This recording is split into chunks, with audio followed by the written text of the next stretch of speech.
This Apologize for, conference will now be recorded. apologize for the lateness. I got cut in traffic coming down here to the Air Center. I don't believe that we have less than 50,000 people in Roswell. Sorry, me either. Still. I'd like to call the meeting to order. It's what time do you have there? 1:39. 1:39. I call the meeting to order at 1:39. Could we please have a roll call? Mike Espiritu, Here. Sean Powell, Matt McDonald, Here. Bud Kunkel, Here. John Hitchcock. We have a quorum. Okay. At this time, I would like to recess this meeting till 3 p.m. We have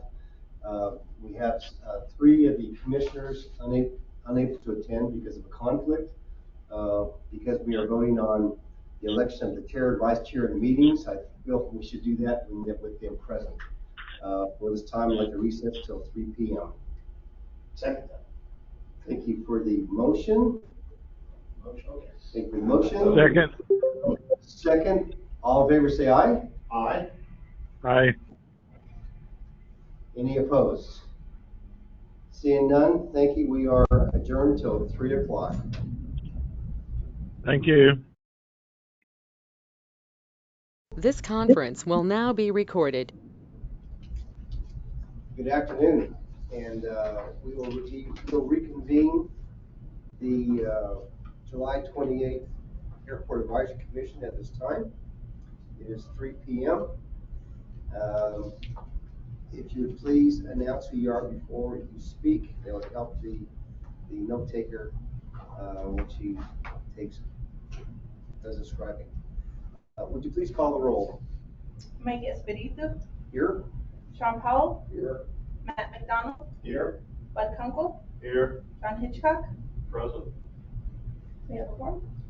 Thank you.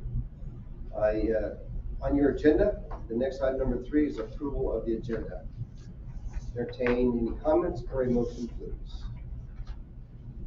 To approve the agenda. We have a motion to approve. Do we have a second? Second motion. We have a second. All in favor? Any questions? All in favor say aye. Aye. Any opposed? Thank you. The agenda is approved. Number 4 is approval of the minutes from the June 16, 2022 meeting. I would entertain a motion. Matt McDonald would like to make a motion to approve the minutes from the Thursday, June 16th. Okay. Thank you, Commissioner. Do we have a second? Second. Bud Kunkel. We have a second. Any discussion? Hearing none, we do have one. Did we change paragraph 13, the last word, snow removal plants, to snow removal plans? Yes, We did. My copy tells us plants. it does. Let's, for the record, please ensure we have it correctly worded as plans. Yes, Yeah. there was also a correction that I did that's not reflected on here, which was the voice votes. They all say 2-0 when they are 3-0. So that was corrected as well. Thank Will you. you redistribute those corrected minutes, please? Yes, sir. Okay, any other discussion? Hearing none, all in favor of the approval of the minutes from June 16th, 2022, please. All in favor say aye. Aye. Any opposed? So moved. The minutes are approved as amended, and copies of the amended minutes, please, to the commissioners. Moved to item 5. Scott? Afternoon, Commissioners. Lisa, if you forward a little bit to catch up, we have a minute. Sorry. So, my report is going to be mostly projects and then the other items that we talked about, adding to the report last month. Air Service is running pretty steady. Our load factors for Phoenix are running at the 60-65%. Dallas runs about 75%, so about what we have been. Still slightly below our 2019 numbers, but we're almost there. For the other revenues, those tend to be running about the same as they always have been. Don't want to go into the weeds too much for that, but we do expect to continue to see our aircraft parking numbers drop a little bit. They have continued to as United gets their aircraft back in the air. But the other balancing factor to that is there are other aircraft trickling in, 1, 2 at a time that are replacing those, and we may have a few others coming in bigger numbers later from other places. Catch me up, please. Scott, ballpark, how many aircraft we got parked out there? I think about 270 now. This one? It's not moving. Oh, I don't know if you're pushing buttons, but it's not moving.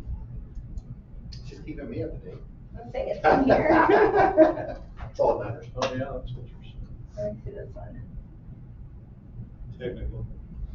All right, we'll use Yeah, this one there then. you That's where we need to be. Oh, Back one more. Yep. So we'll start with projects. What we're working on right now, we've just begun on the preliminary engineering report. Armstrong's starting on that for the rehab project for runway 1735. That'll happen in 2024. Terminal area ramp and crack seal. This is actually phase 1 that we're working on. I don't know if he's still out there, but Lola was out there from Armstrong doing survey work right out here by the terminal. That's the beginning of where we're going to start. The idea, of course, is to clean up everything here that people see first, and then we'll branch out to the west to do the other areas that need crack sealing and concrete repair. Vehicle parking, Tim, would you say that design is at 99%? Yeah. Okay. 'Cause I know you guys. We're actually working right now, we're getting the covered parking, the structural done on that one. I knew you were close. And that's about it. And then we go to bid right after that. So we're getting close on that. The Ascent hangar,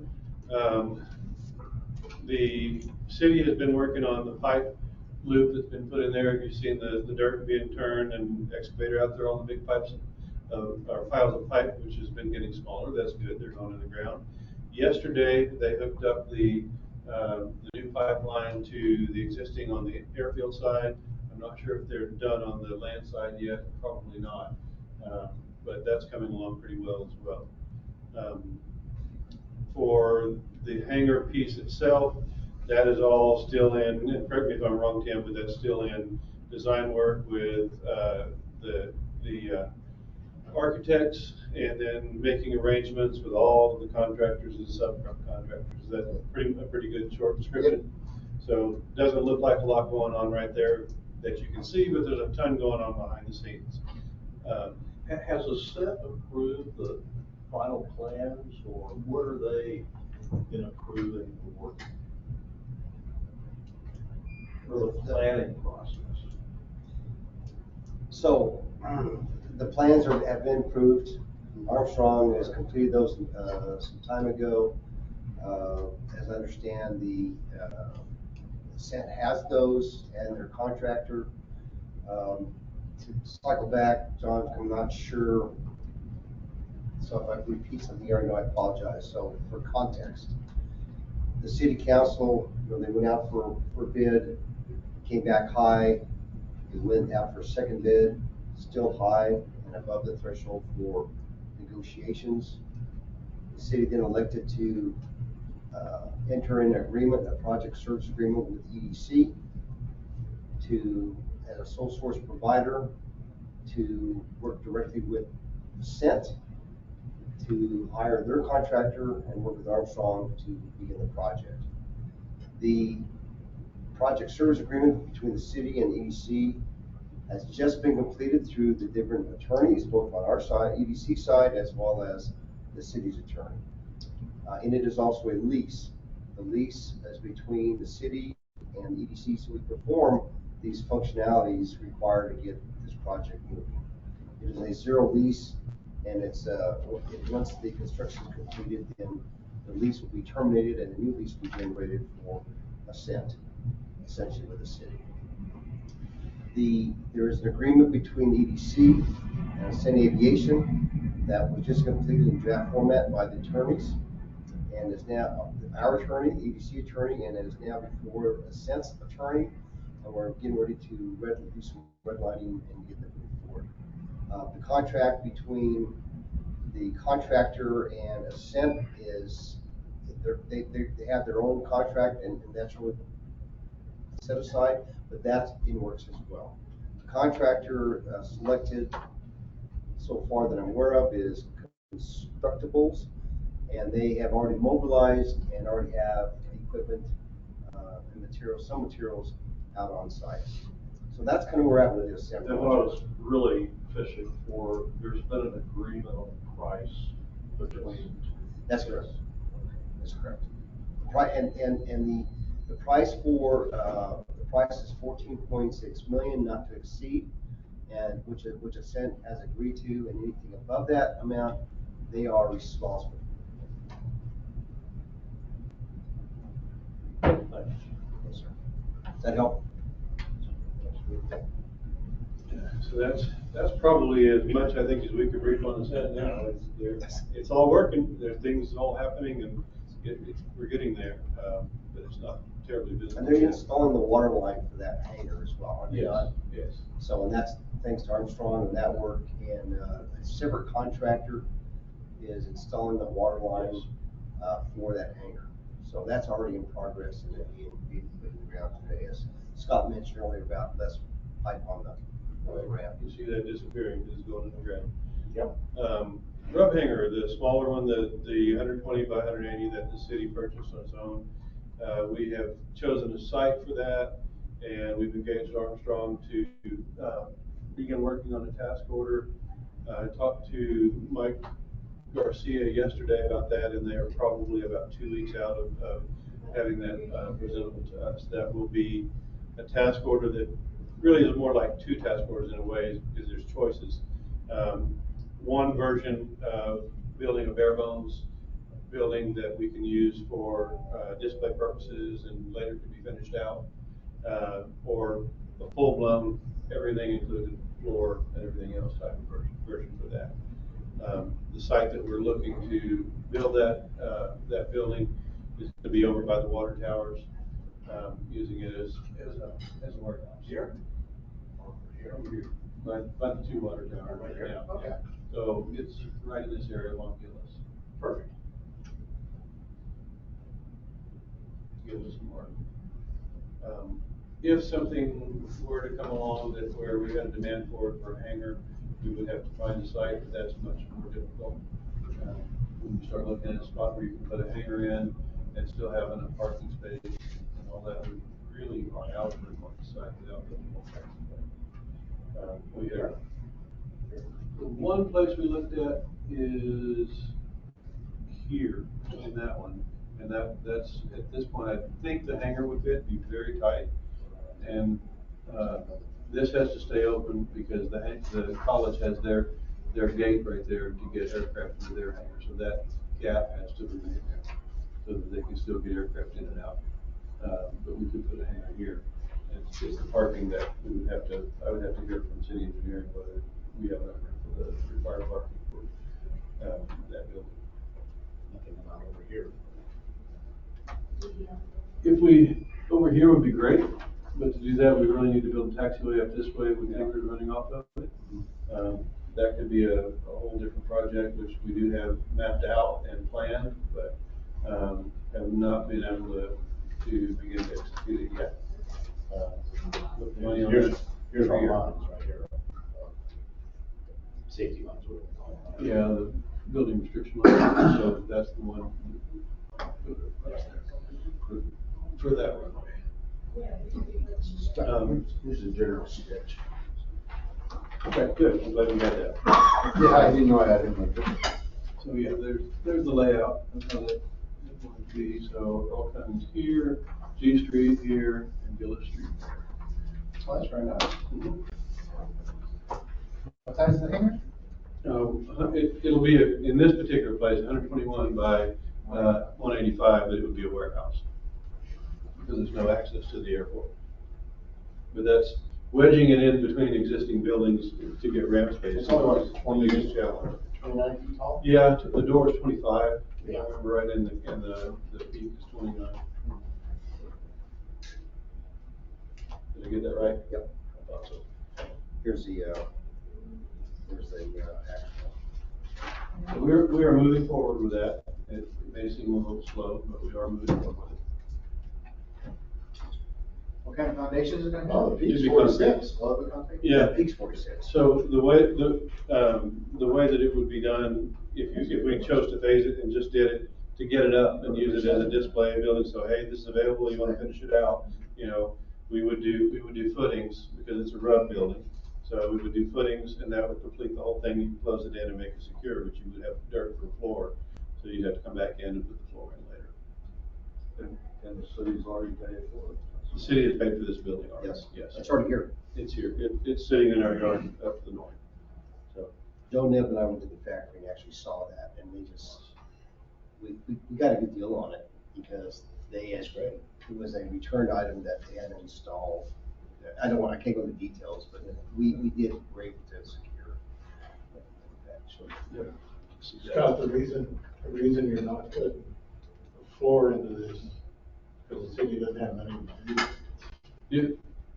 if there's a demand for leasing it quickly, then we will put a floor in it. But if it's going to sit there without being leased, then that would be the reason to choose that phase. So sure it's about money, but honestly, we'll find the money to do whichever version we need to do. Yeah, it won't be hard to put a floor in that, but once the stem wall, put it. That's correct. And you just pouring it in there, it's a piece of cake floor. And then you put your utilities. where you And at need this to. point, we don't have anyone willing to lease it, so the decision will come soon, but whether we do a floor or we don't do a floor.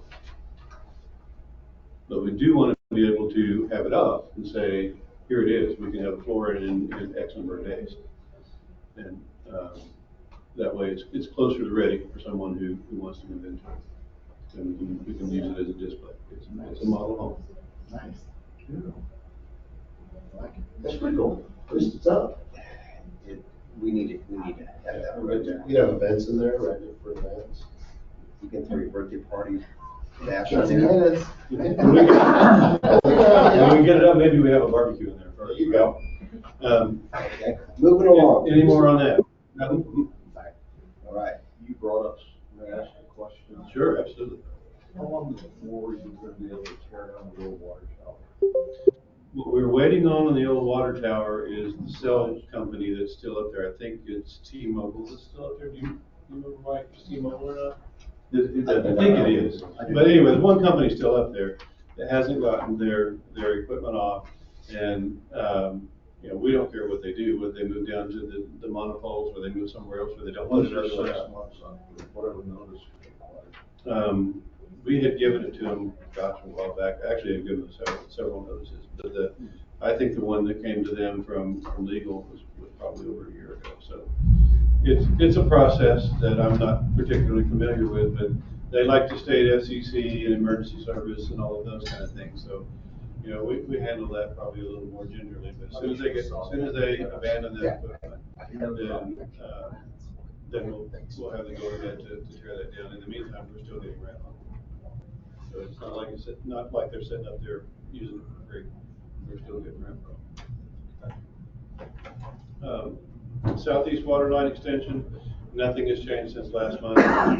They're still positioning parts out there, just inside the fence, targeting a mid-August start.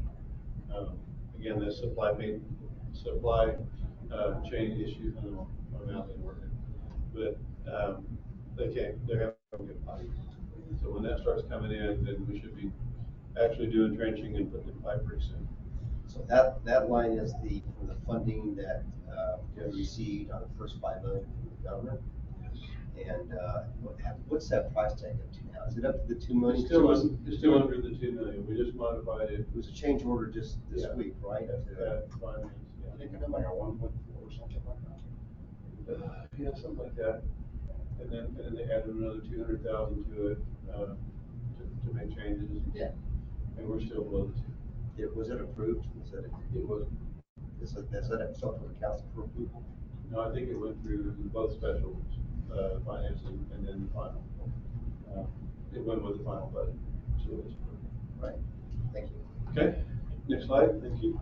The mayor had asked about our snow removal equipment, so I thought I'd just do a little show and tell, put a few pictures up there. We have some conventional snow removal in the Oshkosh snow blower that you see down at the bottom, kind of in the middle. And then the other stuff is somewhat unconventional. We use our Timco when we need to. The grader on the bottom left is the other primary snow mover for us. I did not include our loader, but we also have a loader that we use to move snow once we pile it up with the snow blower or with the grader, and we need to. The roast broom, the orange one up in the upper right, that probably gets the most use of anything because that rotating broom moves a small layer when you've got an inch or two better than anything. Another one that we, for smaller places, that may be used on the air side, but is also used in the parking lot out here. We have a 8-foot plow that goes on the front of a pickup that goes on an F-250 that we have, and that can get into smaller places, but it's occasionally used out on taxiways and the ramp as well. So we're fairly well equipped. The next thing coming in our budget, it's been approved in last year's budget, it's been ordered. We're waiting on chips to come from Taiwan, like everybody else, if you order a vehicle. But we have a big 10-yard dump truck coming with a snowplow in front of it, like you see used on the highways. What that will do is it will help us meet our times and our snow removal plan. We need to be able to remove snow in an hour on the main runway. Typically, we don't make that. We get out there with our equipment that we have, and depending on the depth of the snow, it takes a couple hours. It may take a little longer to hit this deeper. What's the requirement to remove how much snow before you have to start removing? 1/8 of an inch is where you start thinking about it. So it really is very, very low. Yeah, and you really should start early and don't let it build up. Yeah. And that's what we typically do. The typical response is that when we know an event's coming, we've got one guy on watch, and we'll rotate those through the night if we need to. You've got this time, you got that time, you got that time. I've done it myself.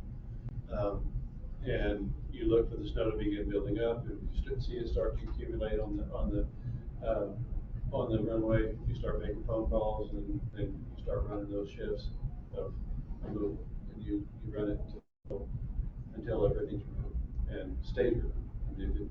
You can stop if the buildup, if the accumulation is stopped for a while because of a break in the snowstorm. Great, you can stop. Just stand by to get right back out there. So with this group of equipment, we are able to remove it, but it's not as quick as we would like to.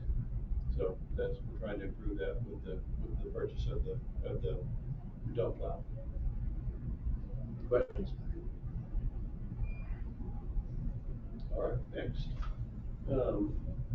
BLM taxiway funding. This is what we were talking about earlier. Matt, you can see what we were looking at coming off at a 90-degree and then going around to the other ramp. This is prompted by the very busy fire season that we had this year and last year and the year before. It's just continued to get busier. This year was the busiest we've ever seen, I think, in the history of this base. They loaded, I believe they said, over 800,000 pounds of slurry into aircraft to fight these fires over the season. They've closed the base now because the season's more or less over. They've moved to other areas of the country where the fire hazards and wildfires have picked up, California and the other places up to the north and west. But our problem with what we have with the current configuration is the traffic jam on that ramp. So the only answer we had this year was to not allow parking on that ramp so that BLM could cycle through their tankers. That's not easy on the local businesses, and we know that, but when we have to pick between a public safety issue and the business, we just have to adjust and apologize for it. But Is the ramp open back up? the ramp is back open. It opened the day that BLM notified us that they were closed. And so everything's back to normal over there now, but what we would like to do is come up with a solution, and this is just the preliminary draft on it, where BLM could do their operations simultaneously with aircraft being parked over next to Hangar 85. And as you can see with the circulation, there's enough room to get one line of DC-10s through there easily with the aircraft parked there. It would be more difficult, you can see the overlap where the one's taxiing out. If you park on that corner, then it's going to be difficult to get another airplane past there. So that's depicted with 2 load ramps because BLM is looking at adding a second load ramp, and the yellow one would be the new one. So an aircraft parked in the existing load ramp could get caught behind that one and not able to get out if there were aircraft parked along Hangar 85. So that's really the only, it reduces that congestion by an awful lot. So we don't have a conflict of aircraft and a congestion of aircraft all along that whole side where we can't get any of those big aircraft through. Could they not, where the first aircraft is parked, could they not just expand the ramp a little bit, make a bigger turn in right there maybe?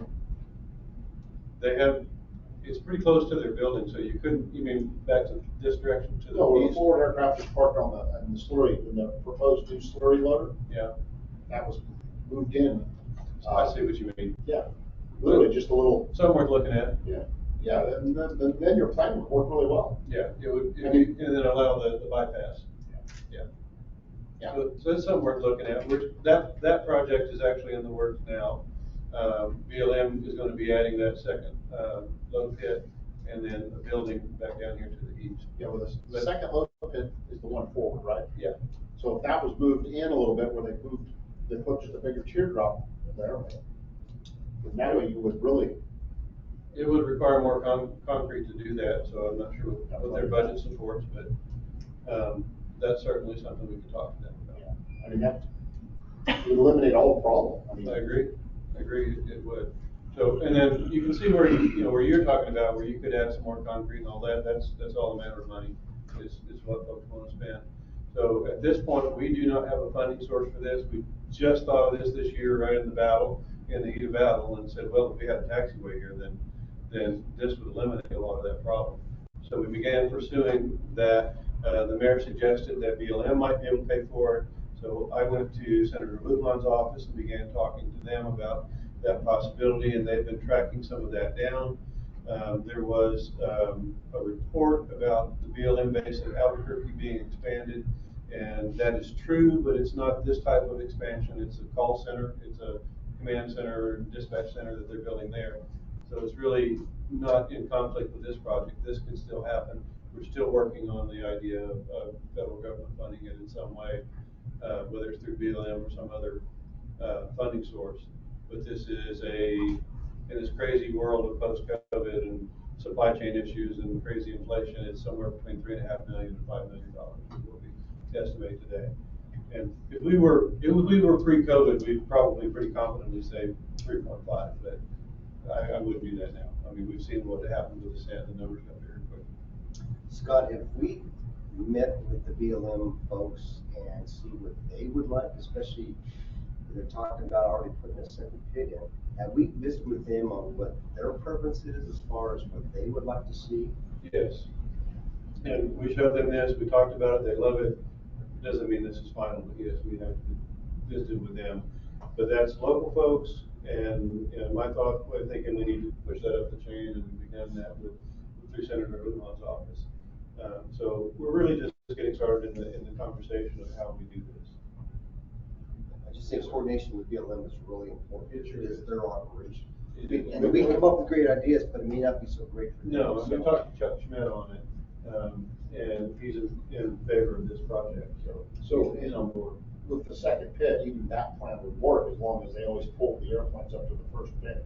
You know, the second pit, the new pit, first to fill. And that way, while they're filling that one, the next one pulls in, so it's literally just that would work. And depending on the flow of things, they can even park aircraft in that taxiway when they're not being Yes. used and so on and so forth. Yes, yeah. Bud's itching to, Would they be allowed to do that? sure, we can make that happen. So Scott, I don't know how much of the equipment that's there right now is permanent. I'm sure with the tanks, you've got concrete barriers around that and stuff. But if that's not permanent, and you're fixing to spend maybe $5 million on that little runway thing right there, why don't we consider, or at least have Armstrong look at, moving those guys over here to the other side of the runway? If they were willing to do that. Well, I know, but I'm saying, Yeah. look at the tenants that are all along there, all of their buildings, and they're having to accommodate. I realize it's a security issue for the forest, okay?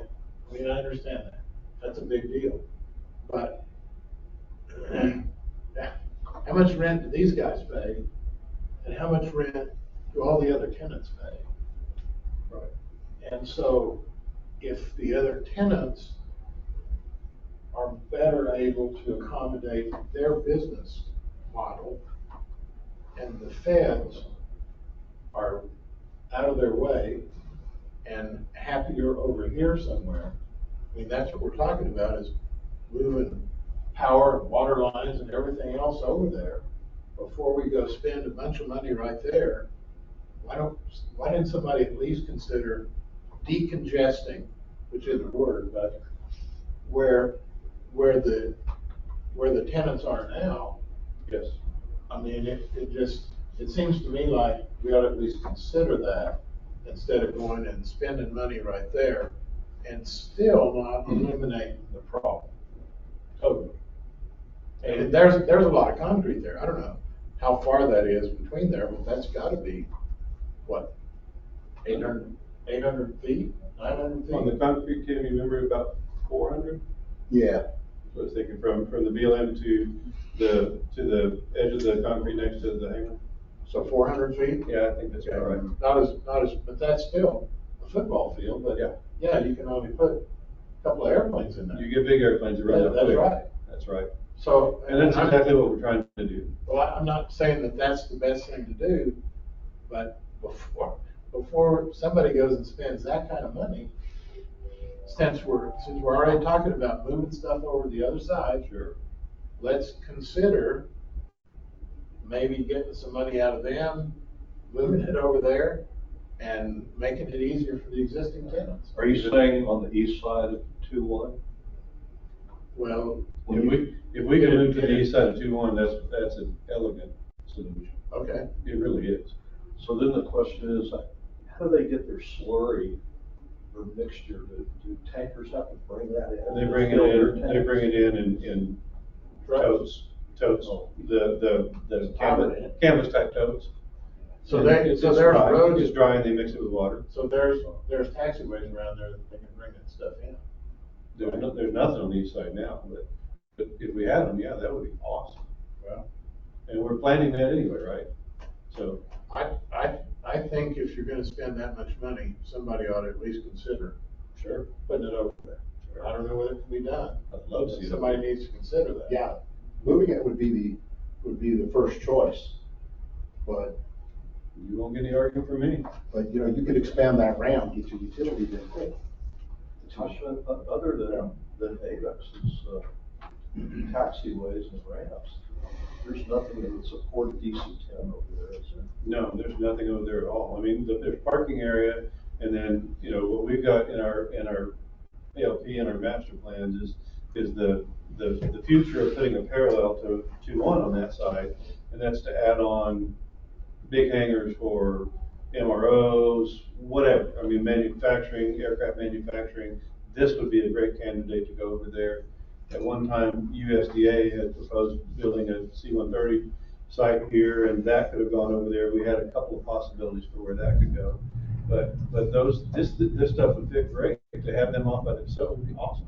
So, just so I orient the diagram down there, north is at the top of the North picture, to the right? right, to the right.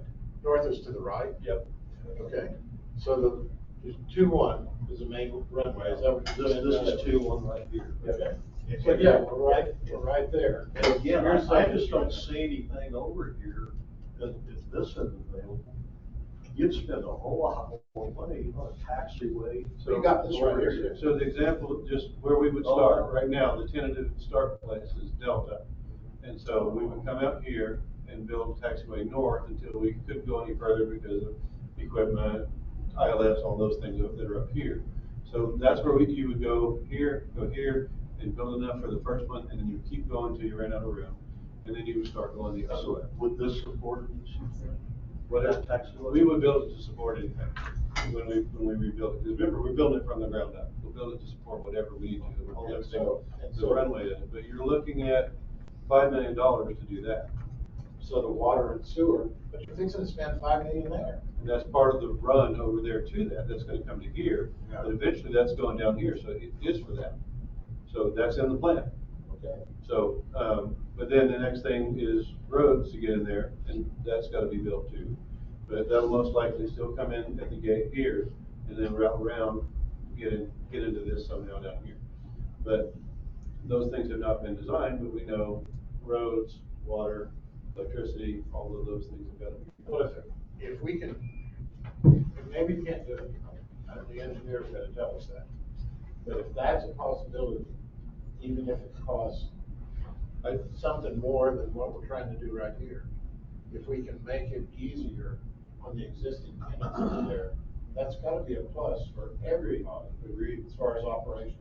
Agreed. It is the most elegant solution. It is.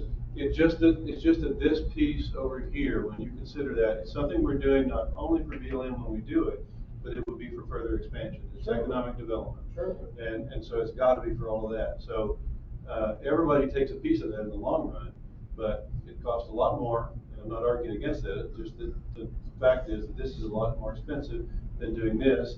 This is not as good as we would like. But if we sold it to the politicians, Yes, sir.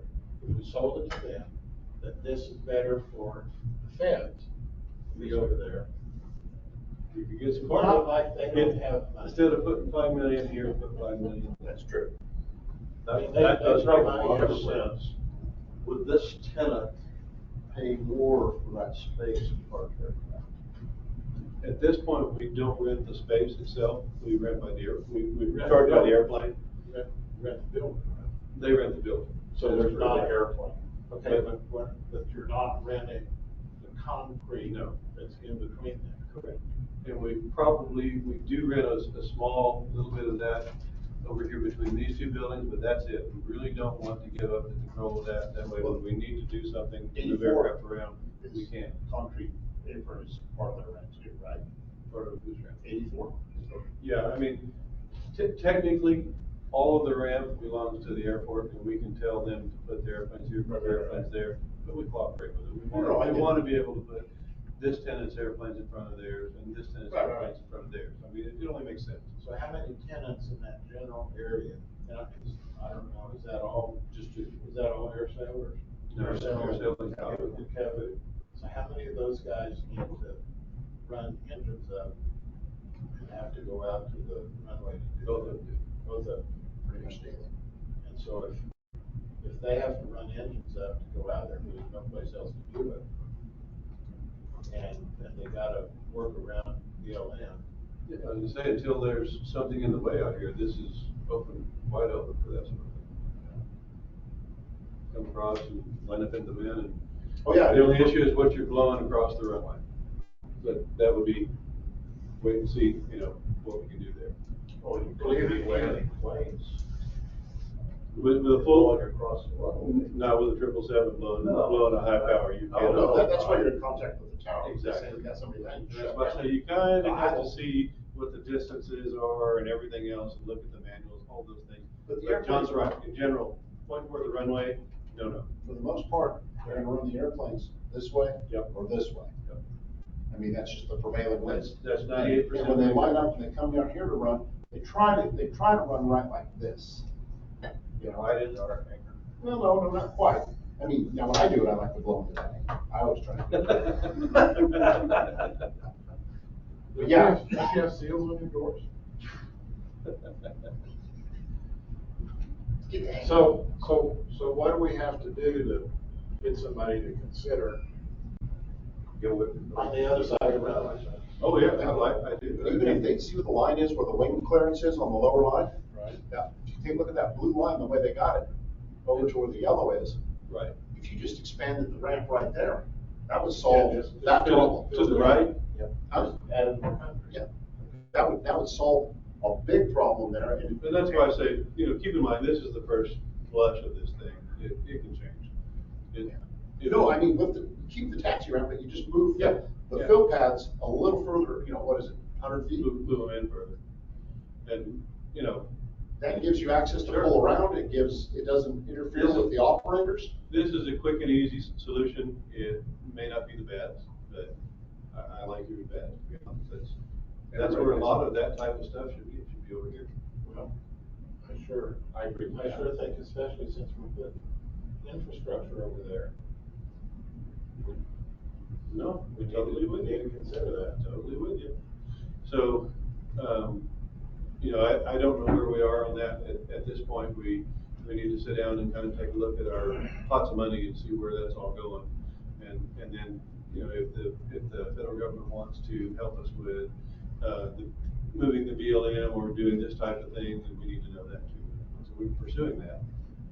But if we have a better solution for them, then this is the time to do it, because they're looking to expand, do it before they expand. And the cost effectiveness Yes. of making the existing tenants more efficient has got to help everybody. So. Yep. Okay, there's nothing more on that. So what would be the next steps, then, Scott? So we've talked a lot about location, so should we have more discussions with BLM about these alternatives? And we should invite a BLM representative to talk with us about it. So I'll back up a little bit more and say that really, if we're only talking about this, then that's probably perfect. If we're talking about this, then it's a bigger discussion. So, I think probably we need to sit down and have, we have our ALP, we have our master plan that shows Right. these future taxaways, that's all fine, we know we're doing them, that we're looking at doing those things. But when we look at the different pots of money that we have and the pots of money that we might have, I think that a recommendation from this committee to do a particular thing is not a bad thing. And otherwise, it's a general discussion inside, internal to us, and then at some point with city council. Because it's unfunded, right? So it's a matter That of. particular, this is unfunded, but we have money from the state from this year that we don't have a project assigned. So that whole discussion needs to be had. Is it going into concrete here? Is it going into more pipe? What are we doing? And so I think it dovetails into all of that. So there needs to be that broader discussion with the BLM as part of it. Does that make sense? Maybe while Armstrong's giving you an estimate, you could ask BLM, which they. Sure. Exactly. Yeah, We go from there. they gotta be. Yeah, if the money's the what's same, right. then it kind of is like, well, what do you prefer, Right. I'm sure they're gonna prefer a location closer to access to the outside. This would be a little more, unless you be able to access this way. But see, I don't know that they can get in. And they got a Over gate, there. they got a gate right here. Yeah, they do. And they're the only ones who use that gate. Yeah, I won't hazard a guess at which one they would prefer. They do like where they are, it's functional, but. I think the next step should be having discussions with BLM. Yes. Because at the end of the day, they're the customers that we're trying to support. And then we'll talk about funding and recommendations to the council. Agreed. Okay? Yep. So can we put that as probably an action item for next? Give it to you half price. Half price. Any more discussion, gentlemen? Ladies? All right. Moving on to number 6, election of the chair and vice chair. As you know, our previous chairman, the prior mayor, resigned from this commission back in January, was it? January, February? Right after the Yes. election. March. And as a result, I was a vice chair, which I still am currently, and I assumed the role until we can, one, have some reappointments, which thank goodness we have Mr. Kunkel and Mr. Hitchcock. Congratulations and our condolences to me. Our congratulations. Glad you're part of the group to help Team of the Year Center be successful for our community. So thank you for your spirit of volunteerism. So at this time, as a result, it's appropriate to have an election of a chair and vice chair. And I would entertain a motion for one or both at this time. I move that Bud Kunkel be elected chair and that Mike Esprey is willing to serve as vice chair. Okay. We have a motion on the floor by Mr. Hitchcock for Bud Kunkel to serve as chair and myself as vice chair. Do we have a second? I'll second it. Okay. Thank you, Matt. Any discussion or any other nominations from the floor? Hearing none, all in favor say aye. Aye. Any opposed? Okay, great. Congratulations, Mr. Kunkel, on the chair. I'm going to move and we're going to swap seats, and I'll let you continue the meeting. Pretty quick.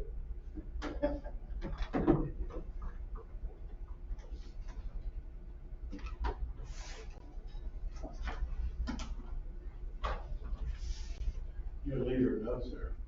It's very good. No, sir, you're on your own.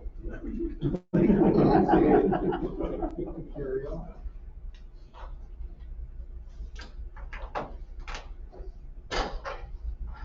Okay, well.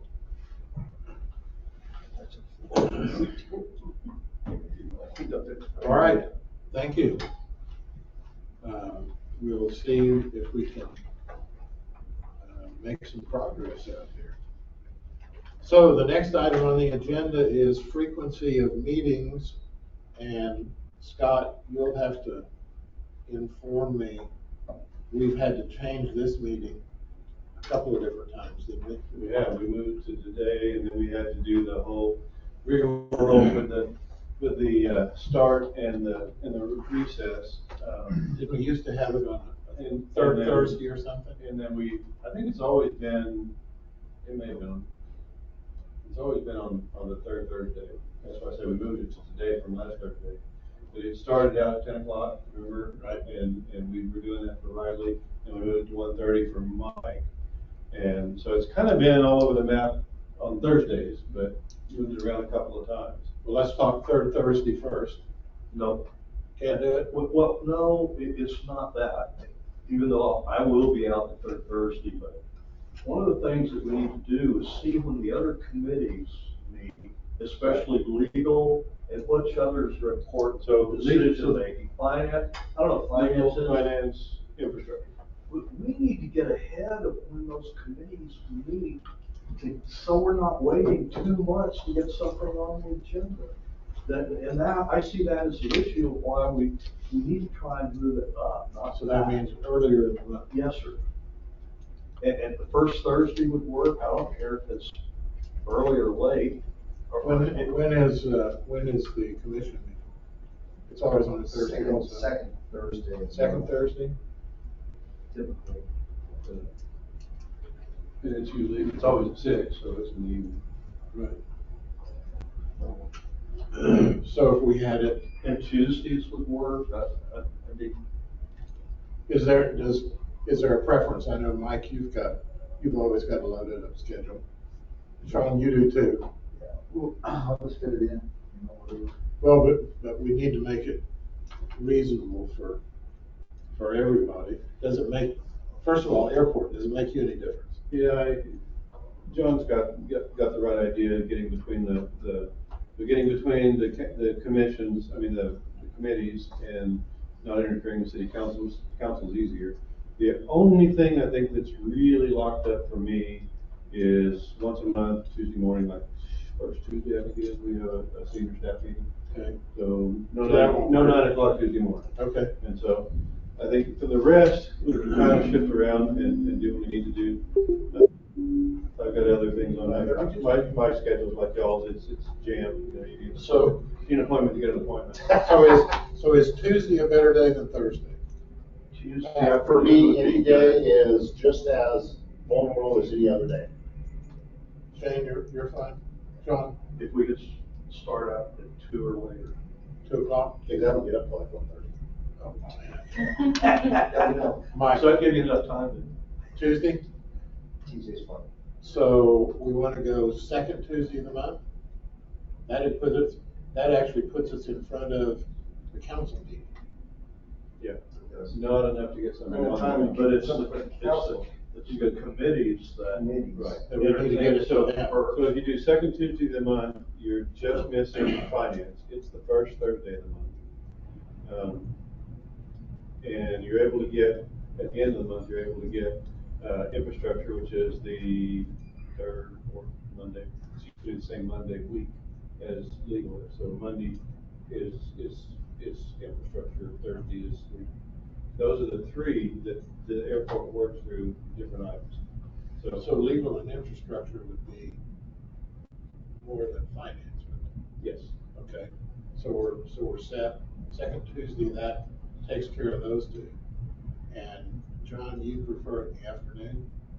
But on Thursdays, Or gotta get that away. I like 8 o'clock or 7 o'clock. At night? Or in the morning. No, it doesn't matter.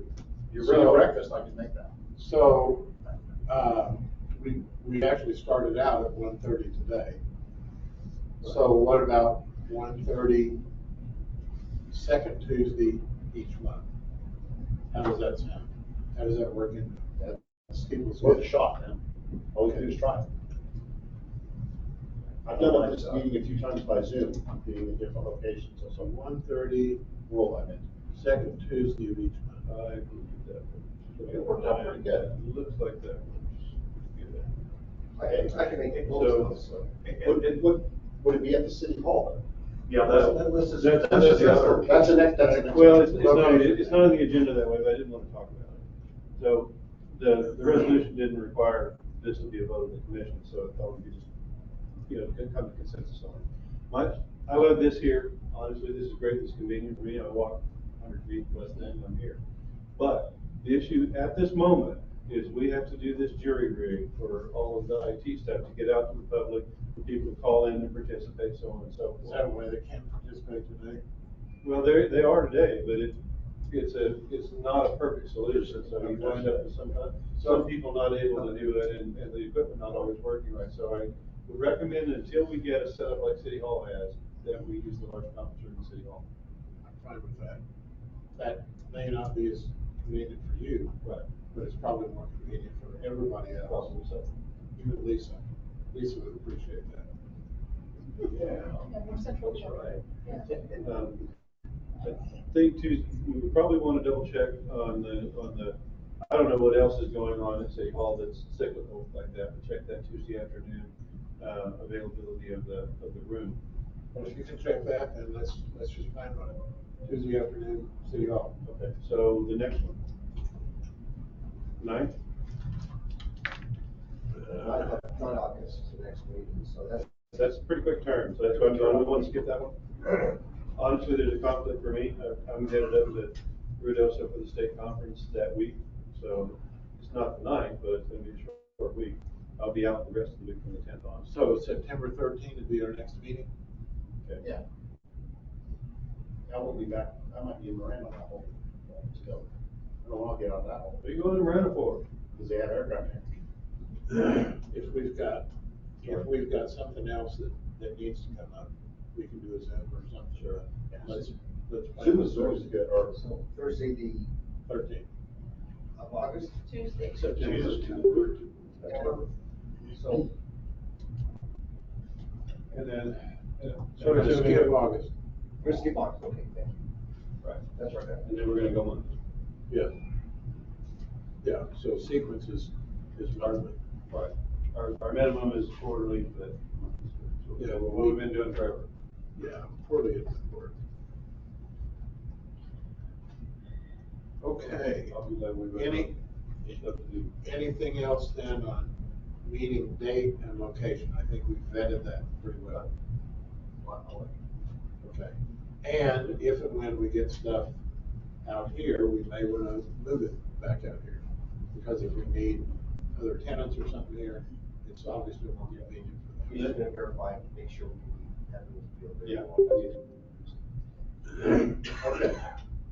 Item number 8 under new business, review of Lead and Hunt Air Service Development Contract, and I think, did you send something out on that, Scott? Yes. There's another copy or two right there, for short, we'll get one. Ready? Go ahead. So to start with, I wanted to give you guys an update, on where we were right now. I know we just had one last month, but I know you guys were new, so probably wouldn't hurt you to hear any repeat information, but there may not be that much. But I've invited Jeff Hartz, who should be online. Are you there, Jeff? Yep, I'm here. Okay, to give us a quick update where we are with our air service development efforts at the moment, market, whatever it is you want to throw in there, Jeff. But I think primarily I'm looking at what efforts we have planned at this point, so we have a clear picture of what the contract does for us if we choose to go. Yep, no, absolutely, I appreciate it. So as I mentioned, a month ago when I was out there, a little over a month ago, our goal was to get a lot of the in-person meetings back on the agenda for this fall, now that airlines are opening that back up.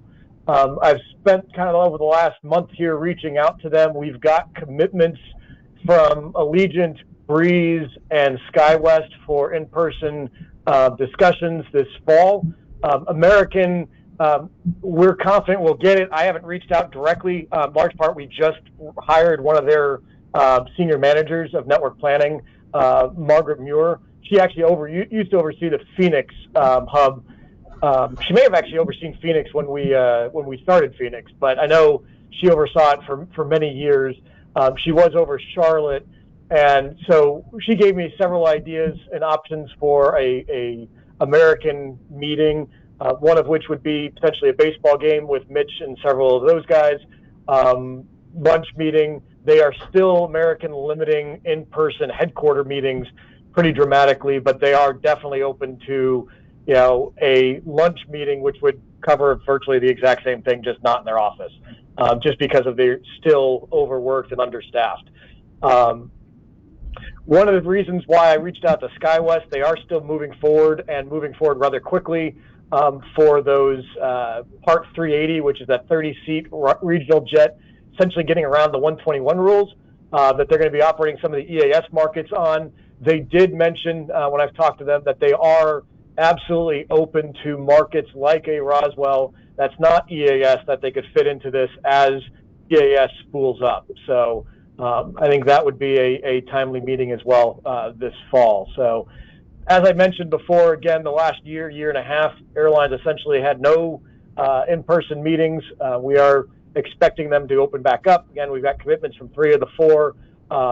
United I have not reached out to as well, but similarly, they've essentially said, we're more waiting until this winter, early spring for in-person meetings on other requests I've had. So I wasn't going to bother asking for that until later this fall, so that it's more in that December, January, February timeframe. Mr. Chairman, I have a question for Jeff. Hey Jeff, this is Mike. Question on these airlines you're speaking to, like SkyWest. Are they also indicated a desire for an MRG? That discussion, can you elaborate on that? If there's any of these that maybe seek an MRG? Yeah, so these new route services. So SkyWest is essentially the same as what United Express would be. They've got a little bit of a twinge now to it, or a difference to it, because of this scheduled charter operation that they're going to be operating 30-seaters on. Still would be a MRG type of situation with them, just like United would. The ultra low cost carriers, as we reach out, and actually one of the pieces that's actually frankly good news for us as well in this conversation, I'm assuming everyone saw, Spirit and Frontier officially divorced or broke off their engagement, and JetBlue and Spirit are going down the aisle at some point this fall. That's actually good news for us. The larger Spirit Frontier combo would have probably left markets like Roswell behind as they try to quickly jump into other things. The Frontier as they are today does serve markets like a Roswell. They do serve markets like Bismarck, for example, which is not any larger than we are. Now that they are no longer getting married to JetBlue, that's another one that I think would make a lot of sense for us to go sit down and talk with into the other low-cost carriers. As far as MRGs for a Breeze, an Allegiant, a Frontier, they typically don't take MRGs.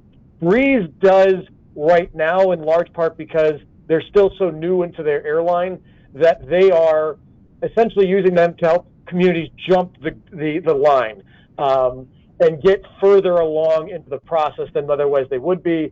But typically Allegiant, typically Frontier, typically Breeze does not do revenue guarantees. They'll look for potentially some minor offsets as far as subsidies in there, but it's typically just incentives like fee waivers and marketing dollars. Does that answer your question? Yeah. Okay. Any other comments? I've got some thoughts, but any other comments from anybody? Scott? You ready? I'd like our lead and hunt guy to drop off the line. Jeff, could you hang up for just a couple of minutes? Yeah, I just want to make sure I heard. Do you want me to drop off? Is that what you wanted me to do? Yeah, if you would, just drop off and I'll text you if we need you to come back on. Yeah, no problem. I will drop off. Appreciate it. Thank you, gentlemen. We're just open meeting, Yeah, so, so any discussion needs to be right. open. Which, you can still monitor. Yeah. Is that right? Yeah, because it's an open meeting. Okay, well, those are rules that I Yeah. don't have knowledge of. Okay. So, can so we I get- don't see, Can we get him back on the line if we're gonna discuss something? what I want to, In other words, it's an open meetings act requirement that anybody can attend an open meeting. You can't ask somebody to drop out of an open meeting. well, okay then, I'll say what I need to say with him on the line. Okay. Well, thank you.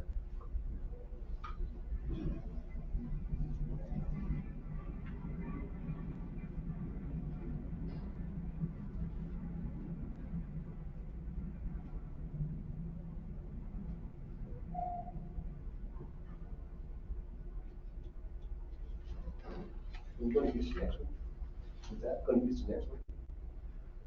No, we're still, No, we just got an update from the FAA, we're at like 110 on the queue for you. Yeah, we're looking at 6 months till we come out for 145.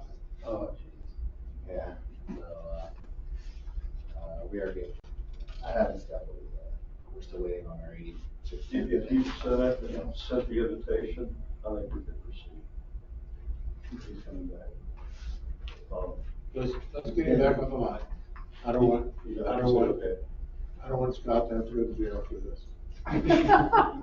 Well, if anyone has to, they should. Yeah, throw him under the bus.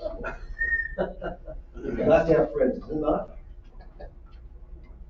See, Pal's keeping me out of trouble. You haven't been. No, I didn't. I forgot about it. My bad. That's you, Jeff? All right, I'm on. Okay, welcome back. So my question to the commission is, we're looking at a $61,200 payment. And I think I'm thinking about demand right now. If we consider existing facility, we've had this discussion before. Sure. How do we put another airline through the existing facility downstairs? So, scheduling is the only answer. Yeah. We have the open, you know, we've had, like you said, we've had this discussion before. We have the open calendar to put them in, and otherwise, we just schedule it. Jeff, do you have any insight into how other airlines work when you have a small place like this with more than one? With just the one, you know, it's in their interest to be able to schedule around each other, but do you see those type of conflicts somewhere else? Yeah, I mean, in my experience, every airport, you know, tends to work together on that. The ground handler, especially when you talk a low-cost carrier, the likelihood is they would probably just contract with the current ground handler. And so, you know, as long as they have access to a ticket counter space for their computer equipment, and there's physically a ability for the hold room to, or a amendment to the hold room to hold the passengers, they make it work. Most low-cost carriers are not finicky at all when it comes to terminal space. You know, Allegiant infamously always likes to say and brag about several of their airports that have essentially tents that they use. So most low-cost carriers, as long as there's physically an ability to screen the customers and put them somewhere, they don't care what the situation looks like. So I guess my biggest concern is when I look at this, do we have enough demand to have Mead and Hunt spend that kind of money at this time? So that's my question. So I'll start with my opinion for what it's worth. Just kind of looking at the air service world on the whole, I would take a stance that, you know, the question is, you know, what do we get? We get the quarterly monitoring, we get all these things that Jeff has done for us, we get the meetings that we would not otherwise get. Because quite honestly, the airlines won't let you unless you have a consultant. It's just that simple. When I call the route folks directly, typically they don't return my phone calls, they don't return my emails. If I go and ask Jeff to do it, then we get something worked out. So there's a couple of fronts that I'm looking at. First, the defensive front. We've got American here. We've got 3 flights a day right now. That may drop to Dallas in the fall, and then keeping that Phoenix flight. Load factors, as I said, are 65-ish at Phoenix and 75. Not great. They're okay. They're okay. Is the way, I think, the way to put it. They're not at a point where we're screaming that we have to add more flights on these 2 legs. Right. And so correct there. But they're also not at a point where it scares America, and they're looking at leaving. If something were to change, such as them needing a crew demand somewhere else, the places they're shaving off right now are us. And if you look at the places that have been shaved off, a lot of them didn't have consultants. When we look back at 2020, when we were about to lose our service altogether, the reason we kept it was because we had a consultant who went to bat for us, got us the meetings we needed, and we had the discussions with them, and we were able to arrange it. There were 2 of us on that list of 14, us and Stillwater, Oklahoma, that did that. Others that were proposed to be dropped were dropped. Or they were EAS, there was a mistake that American made, and they had to deal with that, and they're still dealing with that. Recently, we've seen Dubuque drop off, and Dubuque was one that didn't have a consultant. So I would argue the defensive front, I would argue the opportunity front that we have for low-cost carriers and possibly other things later. If we don't get in line for those now, we're putting ourselves back on those by whatever time we are out of the consultant. So again, this is me talking, and I think the consultant, the money at this time is well worth it, not because of the traffic we have now, but because of where we want to still go, and because where we could go if American decided to make changes and we had no one to advocate for us. So the $61,000 is an insurance policy? Yes, part of it. Wouldn't it be possible to reduce that commitment? I don't see any benefit in going to United. So what? Going to United. There's no benefit. We're not going to gain anything. We're more likely to lose flights on American. I guarantee you that United would. We are not likely to pick up a flight on United for the next year, maybe 2. What we're looking to get out of United is not existing flights that are currently going out on American. Our leakage is 63%-ish. So that's the market that we're trying to pick up. Those folks that are going to Albuquerque and El Paso now are going to fly, go west, go northwest. That's the focus for United. It doesn't mean that what you're saying won't happen. It certainly is a risk that we have to think about. Well, keeping pressure on Americans to lower fares, so there's not a big disparity between El Paso and Midland or El Paso. Albuquerque, that helps. That's where they can apply pressure. But, if we cut down to 2 visits, staying in touch with Americans, staying informed is important. But looking at a discount carrier for, maybe weekends or however you use them, they would be daily flights. But is there a way to cut back on this a little bit? So one thing that I've been working on over the last few weeks and verbally finalized yesterday is we've been trying to get a air service grant from the state. I did get that. I don't have anything in writing, so I won't talk much about money yet at this point, but this service is reimbursable by that grant at a 50-50 rate. So we could share it half and half. So how many passengers flow through here a year? Currently a little less than 60,000. Okay, and what do we charge, what's our fee per passenger? The PFC, $4.50 PFC. So,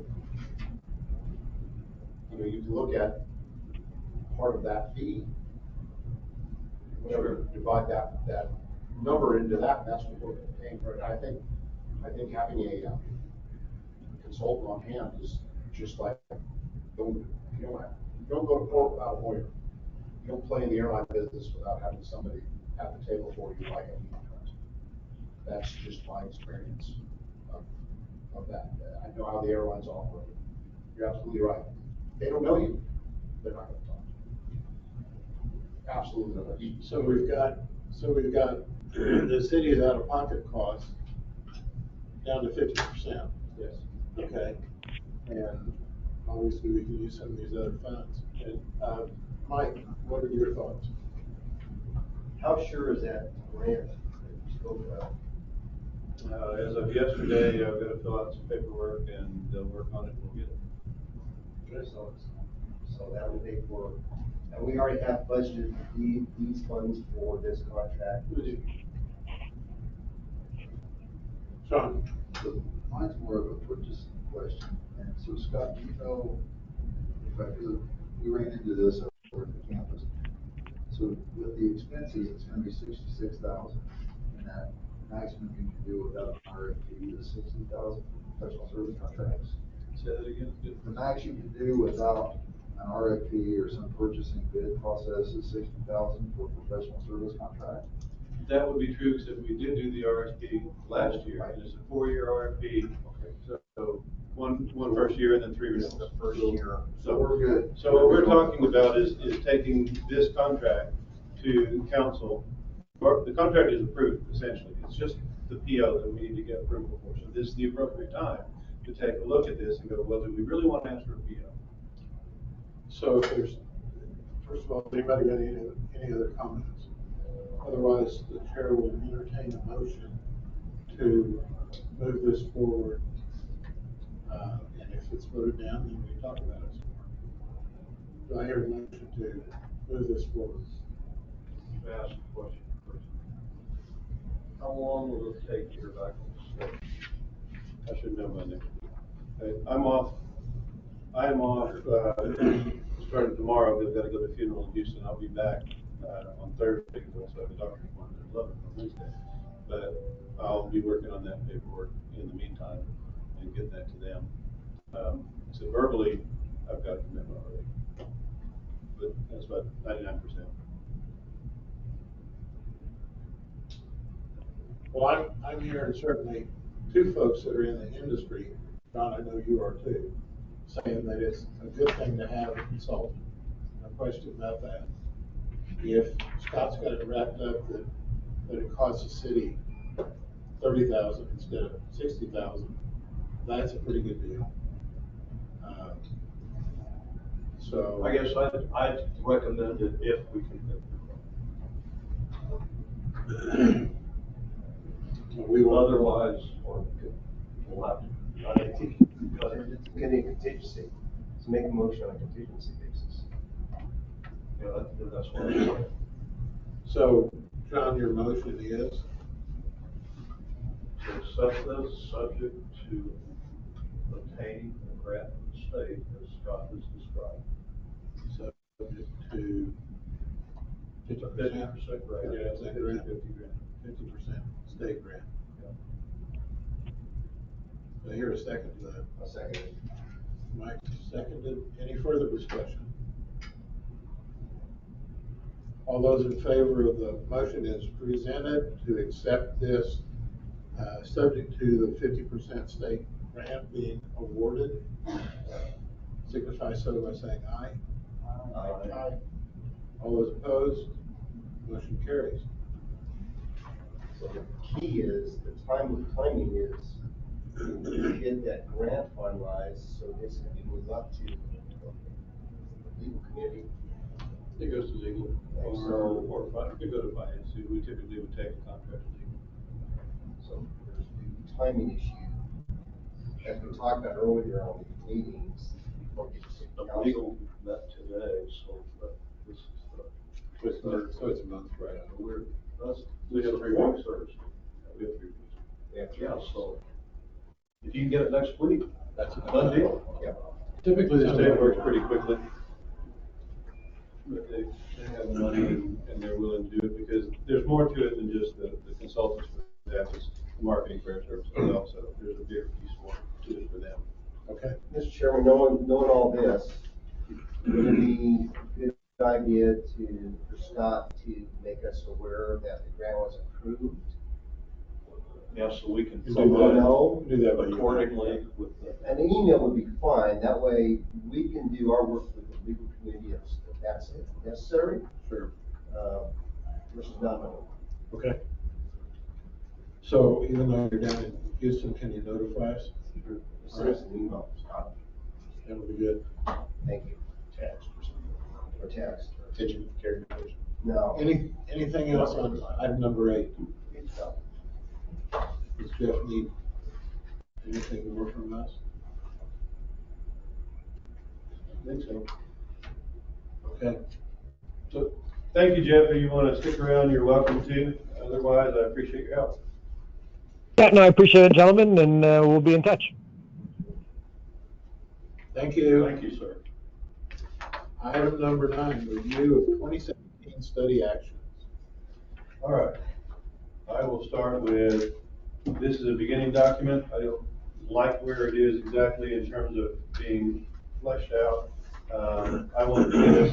To me, it feels imperfect. It should say more. We should be able to be able to tie certain things back a little bit better.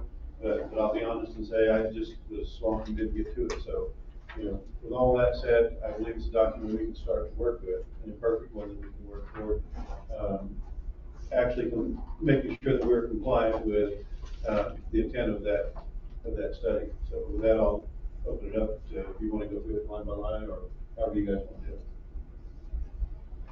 If the item's been completed, it's taken enough. Sure. Work, right? Some of those things that are completed, we say that they are, but if you need an explanation, I'm happy to talk about it. No, it's like the first two are done. And then if we need to go back with something, happy to talk about those things. Why don't you hit the main points, obviously, that are not yet completed, Scott? Okay. And if you so summarize as we go through these, because I'm not sure we're going to spend the next hour and a half. No doubt. That's why I stopped and said, how you want to go through it. Yeah. So one of the ones I think that was, Mike and I kind of talked about this a little bit too, that we weren't sure that the study really was a perfect fit for this airport. So we're trying to look at the spirit of it. What are we trying to do with the study? What was it, and the council had recommended all this, so we need to be able to try and fit in these things as completed or not completed based on what the spirit of what they wanted to do was. So I'll start with 1.13, hire an executive director. And that is completed in spirit. And I wanted to explain that because you all know that there's not an executive director position. But what we did instead is we split the deputy director and the property manager into two positions, hired the property manager to manage the assets of this airport.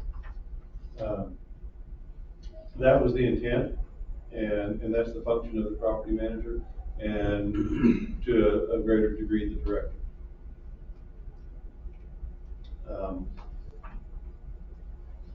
Through quick. Can I go back just a moment? Absolutely. So if you go back to the first page, if you would, Mr. Chairman, it's okay. Higher, number 1.3.2, we're talking about different options for management authority. So I agree with the write-up, this item has been completed by the task force rather than by hiring a consultant. However, as far as I know, that was never presented anywhere, that information.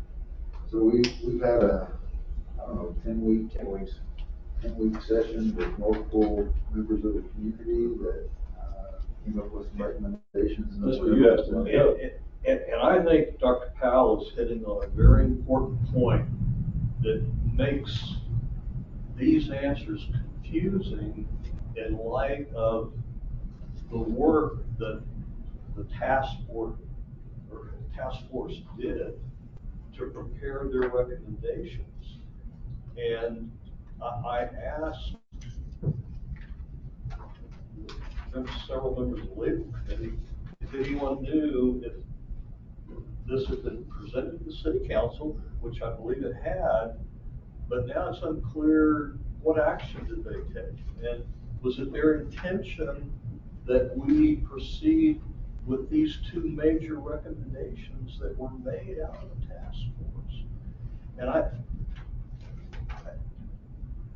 think this kind of heads in a little different direction. It stops short, obviously, of recommending an airport authority, but the formation of a joint powers agreement with the county makes a lot of sense and could be a stepping stone ultimately 5 years down the road. But I think clarifying what came out of this report, we need to understand that, or I'd like to understand it to know how we proceed, Mr. Chairman.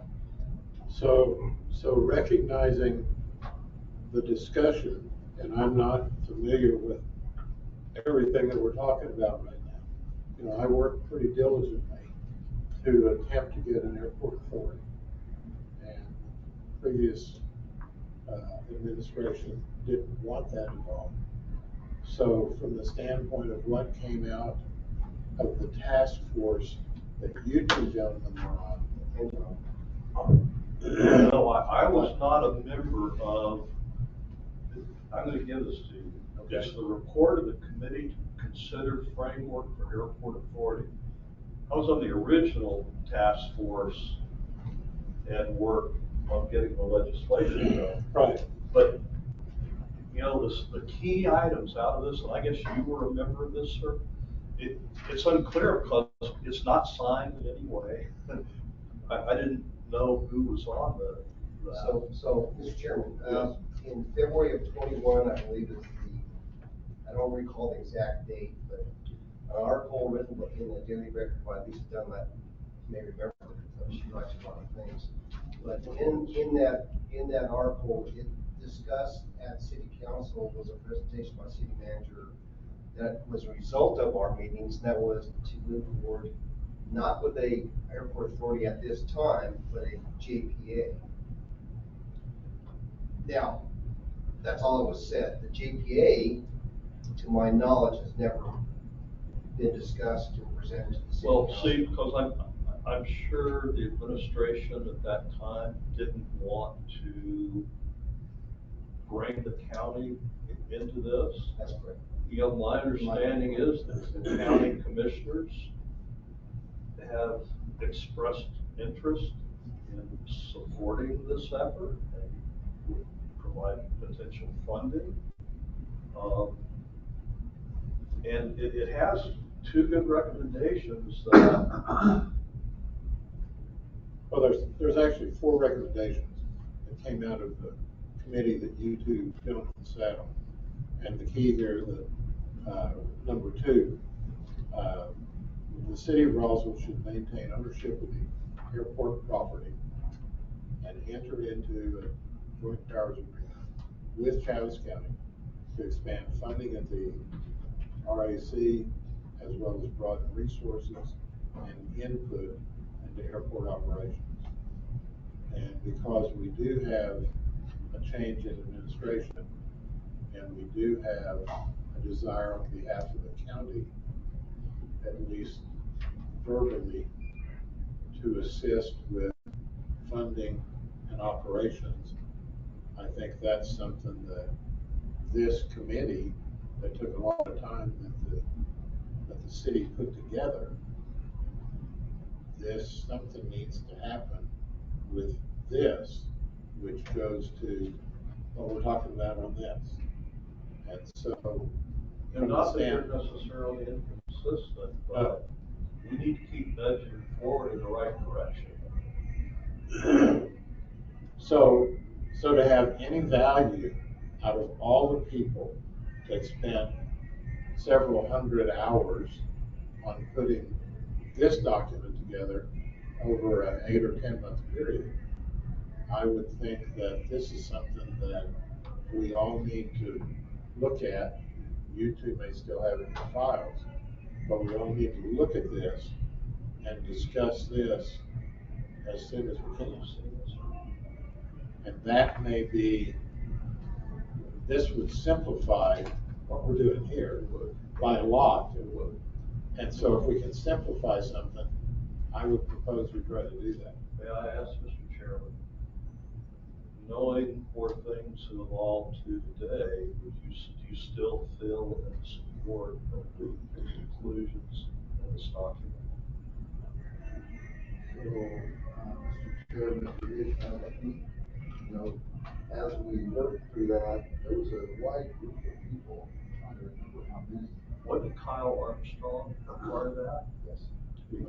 Very knowledgeable. Yes, there was a wide range of individuals, and we took 10 weeks. I think the recommendations that were put forward would still be valid today, at least from my own. I don't know that the task force would have to reconvene to review anything. I think it would still be valid to go ahead and the recommendations would improve. Well, I think where I'd like to go with this then is, let's make copies of this, let's get it out to everyone, review it, and this needs to be one of our points of discussion at the next meeting. Specifically, do we think as a commission that we need to encourage the city council to look at a joint powers agreement? I think the legal committee would take that on in a heartbeat. If we recommended that. So I have an electronic copy of it, it's where I pulled it out. Because as I looked at this, I thought, well, this isn't consistent with what the conclusions were in this document. So thank you for having this and bringing that to our attention, because I'd never seen this. I wasn't involved in that. I was specifically excluded from that. Yes, I was. So I think, John, I think it's an ideal situation. So let's get your electronic copy to Scott. So it goes through Scott, and let Scott distribute it to the commission members so that we can look at it. And it needs to go on the agenda. Can we do that? No, yeah, if you want to email it to you. Right. So at the next meeting, we need to be thoroughly familiar with this. John, if there's any additional things, or both Mike and Sean if you have any additional info that we need to consider while we're going through this, let's electronically get that to us and we'll consider that. But I think this needs to be an agenda item for next go around. And I'm not sure that that benefits what we're doing here. No, it probably does. I mean, I probably need to continue to do this maybe by tracking it. Right. In some form. But, you know, as I said, this is a baby. Well, amazingly, if we had a joint powers agreement and we had a county person sitting at this table and we needed funding to go move the BLM base, that's exactly right. Mr. Chair, if I may, please keep in mind that this document has been sanctioned and endorsed by the city council. Right. So they actually approved this study as such, just make you aware that. That's a 2017 study? That's correct. Okay. Whereas what we're talking about, city council has not. So please keep that in mind, that this is actually already been approved by the council for that passage. So there's still a requirement to respond to this in some shape, because actually the city council deserves, I think, in my mind, They deserve an some update. feedback. An update to what's happened since 2017 in that study that was done by the EPC in the city. So the next time that we report, or I report to the city council, I think you and I need to get our heads together on this.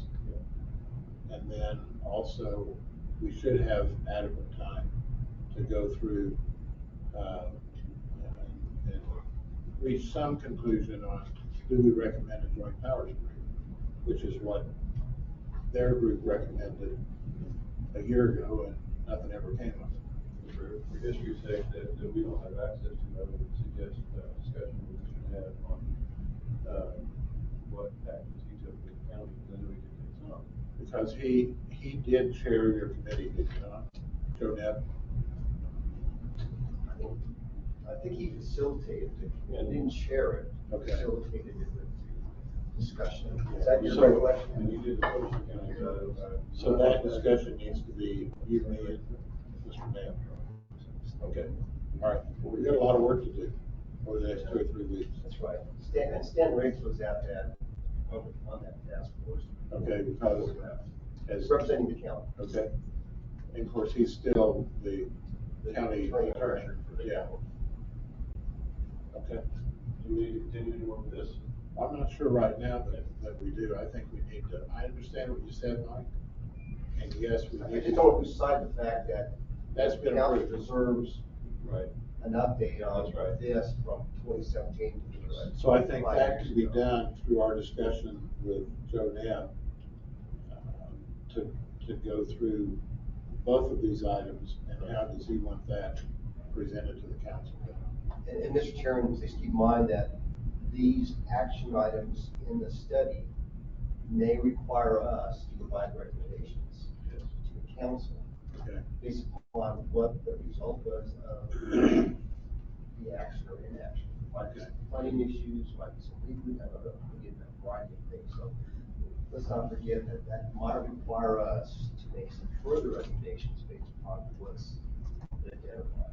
So the action item to go walk through this to determine where we are today, that's gonna take some time. It will, and it would maybe be just a suggestion, you know, that we want to take this up at a different time. Maybe if we take a certain number of items that we're going to do in one meeting, so we don't have a 3 or 4 hour meeting. That type of thing. I don't know. There are some things in here that even as I looked at them, I'm like, is this still relevant? Let's you and I talk about that, and we'll get back to the commission on how we could effectively handle all that stuff. Or better handle. Okay, let's move on to item number 10, master plan.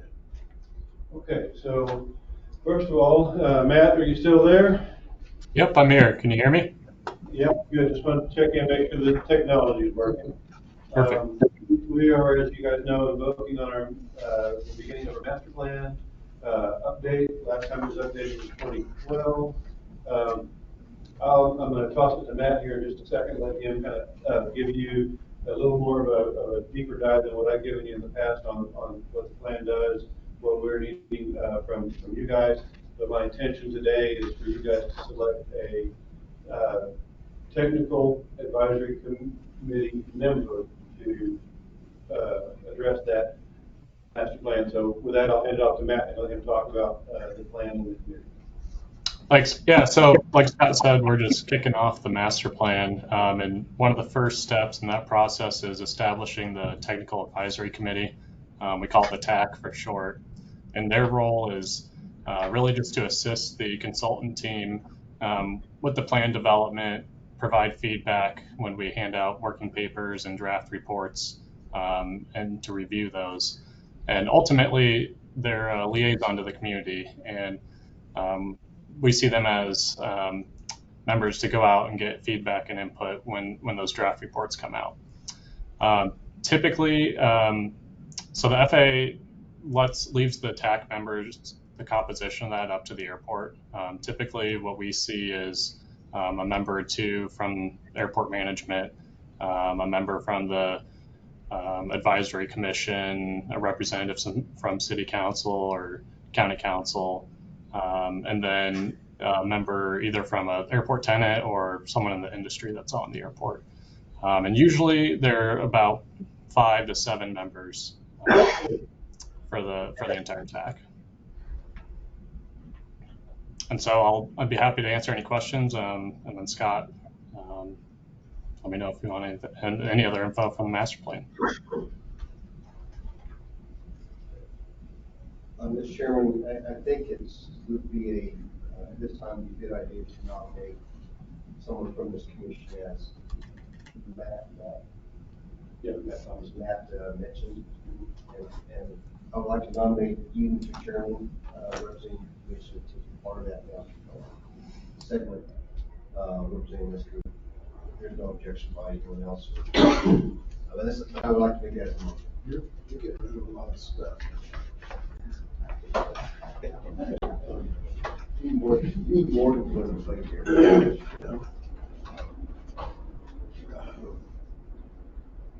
Are there any? You all right? Yeah, I had COVID 3 weeks ago. I'm still getting over that shit. Any other comments from any other commission members? I would be willing to serve on that. I made a motion, sir. Do I hear a second? I'll second. Any discussion? Would you like me to nominate as well? I don't know yet. All in favor of Mr. Spiritu's motion, signify so by saying aye. Aye. All opposed? Motion carries. Congratulations. Okay, thanks. Matt, thank you so much. Is there anything else you'd like to share? Sure. Nope, that'll be it. If you guys have any questions regarding the master plan, feel free. I'll be sticking around. Okay, thank you, sir. Okay. Scott, do you have anything else on the master plan? Really don't, other than we're just getting started with survey work and other planning stuff to kick it off and get it rolling. It's really only been about a week or so. But we'll get into this, and it'll take 9 months to a year probably to get through it. Okay. Item number 11, strategic plan draft scope. Okay, you guys have a copy of that in front of you. I took a little time and thought about what this scope should look like. I will start with the thought. You also have there's some meeting hunt information here if you want to look at those things. It's a slideshow. That's the one you got there. That's the strategic plan. This is just additional information that they had sent to us. So working through the idea of how we process this, trying to capture the ideas of the process and the scope. But my thoughts were We can use existing contracts that we have, Hunt is one that we can use. We could use Armstrong, they would subcontract to another entity. Last presentation that we got was from Aviation Management Group from Jeff Coleman, which is also another very good group, to do this master plan. But when I got to thinking about it, if we're gonna reach out to multiple entities that we have contracts with, now why don't we just do an RFP? Because then I think you get a better product in terms of what they might be able to deliver. There's the competitiveness to it, and you're gonna get a price that's more competitive. And then there's the piece that you have to go through the RFP process with the council, so there's all the council's input and approval of what we're doing. So with that said, I'll throw it to the floor to discuss whatever you guys want to discuss on this scope. If we need to add, take away from it, happy to talk more about RFP process if you guys have questions. First of all, who's had a chance to go through this? Well, I might read through it. Everybody? Yeah, Scott sent this out. Scott sent this out. Sent it out about a week ago. I don't even remember. Yeah, I don't know, I said last Friday. If everybody's had a chance to go through it, I'd like to have, John, let's start with you, comments that you've got, if you've run through it. Well, Now you got it. you know what, I guess I don't know where we are in the process. We're not even ready to bid it out yet. Oh, no. So let me start with that process for those of you who are not familiar with the RFP process. We start with scope, and I take the scope to the purchasing department, and they flesh out the rest of the RFPs, all of the boilerplate that has to go there. And we work out a schedule, all of those things that have to go in there for the bidding, the awards, the council, all of those things. See, I guess I go back to, I'm still gonna be hung up until we decide on the previous agenda item in that direction. Because we're talking about a strategic plan that's either gonna move us to an airport authority or something less than that. You know, I'd like to know that what direction we're headed, so they help this plan guide us through that bigger decision. And I think based on what I've read here, so Scott, correct me if I'm wrong, this serves a couple of purposes. One, this provides an engineering, ultimately will provide an engineering firm through an RFP process or however we're gonna do it.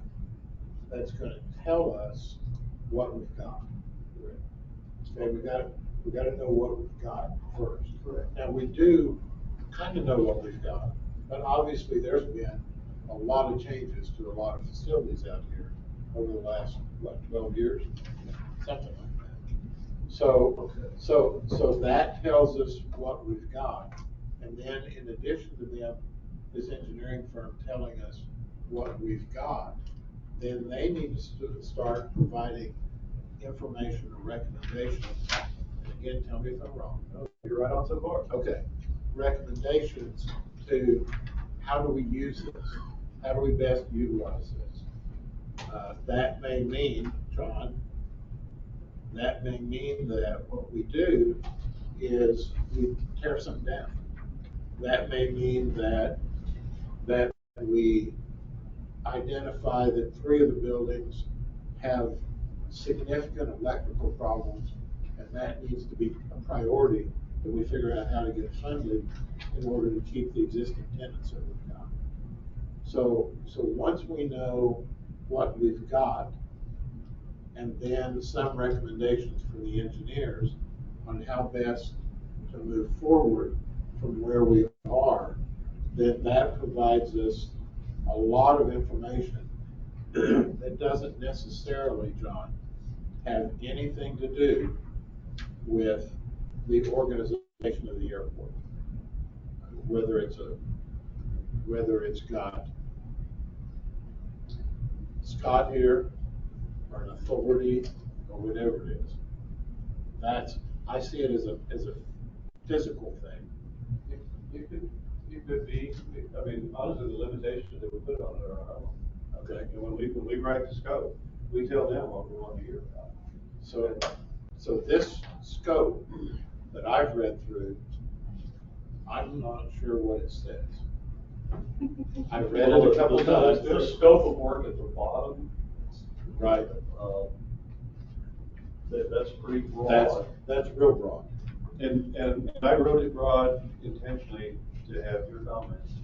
And also so that it left if we wanted to do that, it left the consultant the ability to kind of search for, we're gonna say this, here's everything that we have, so on and so forth.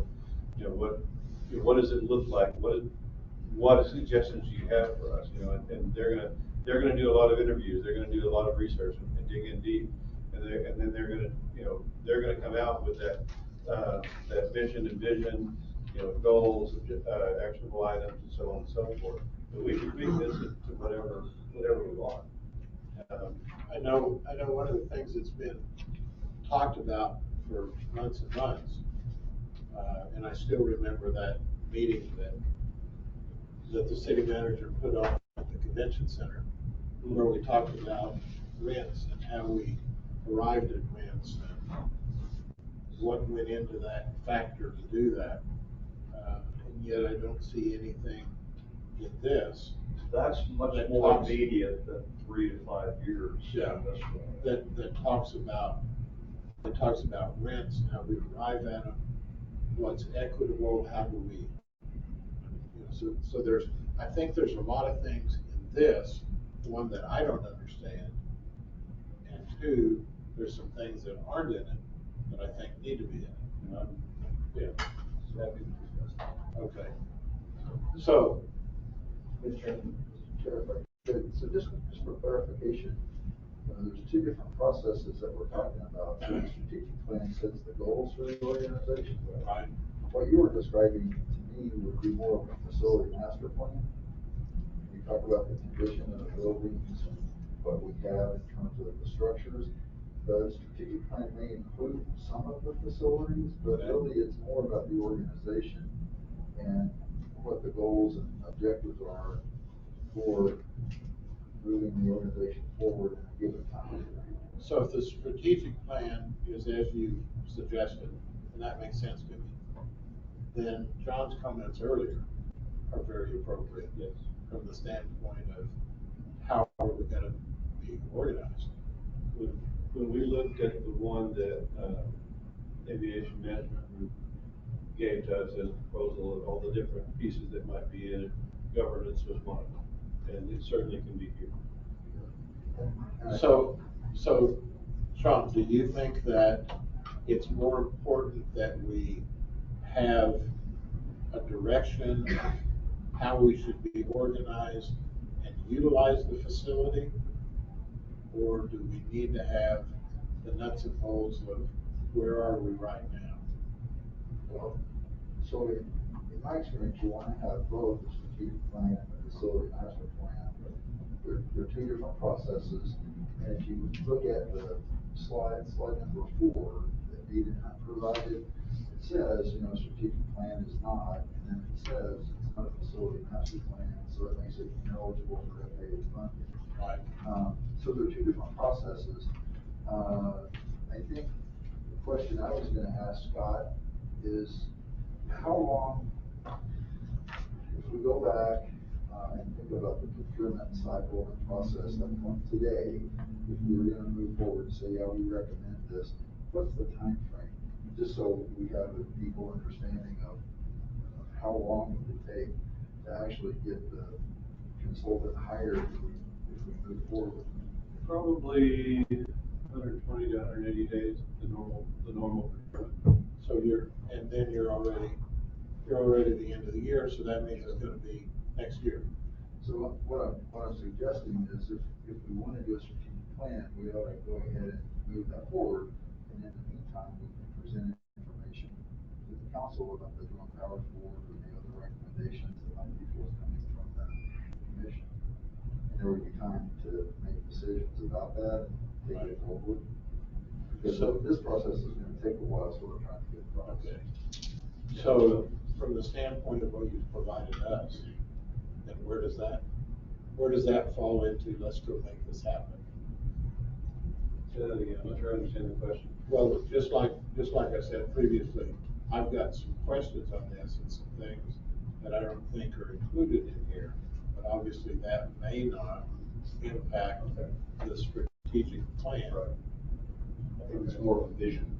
Where do we want to be in 5, 10, 15, 20 years? So I'll put that in a practical standpoint from my experience of being here 9 years.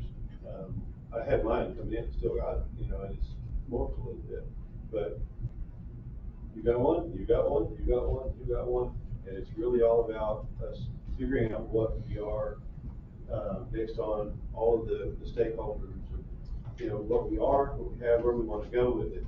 You know, do we want to be a general aviation airport? Do we want to be A golf course. A golf course? Do we want to be Where we want to a commercial air service airport? What's prime for us? You know, right now, I would say you look out the window, we're an industrial airport with commercial service. That's how I classify it now. Is that where we want to stay? Is that the vein we want to keep working in? And there's a ton of considerations in that. The vision statement that's on that paper underneath your pens right there. That's a very good one. Yeah, that's a pretty good vision statement. It is.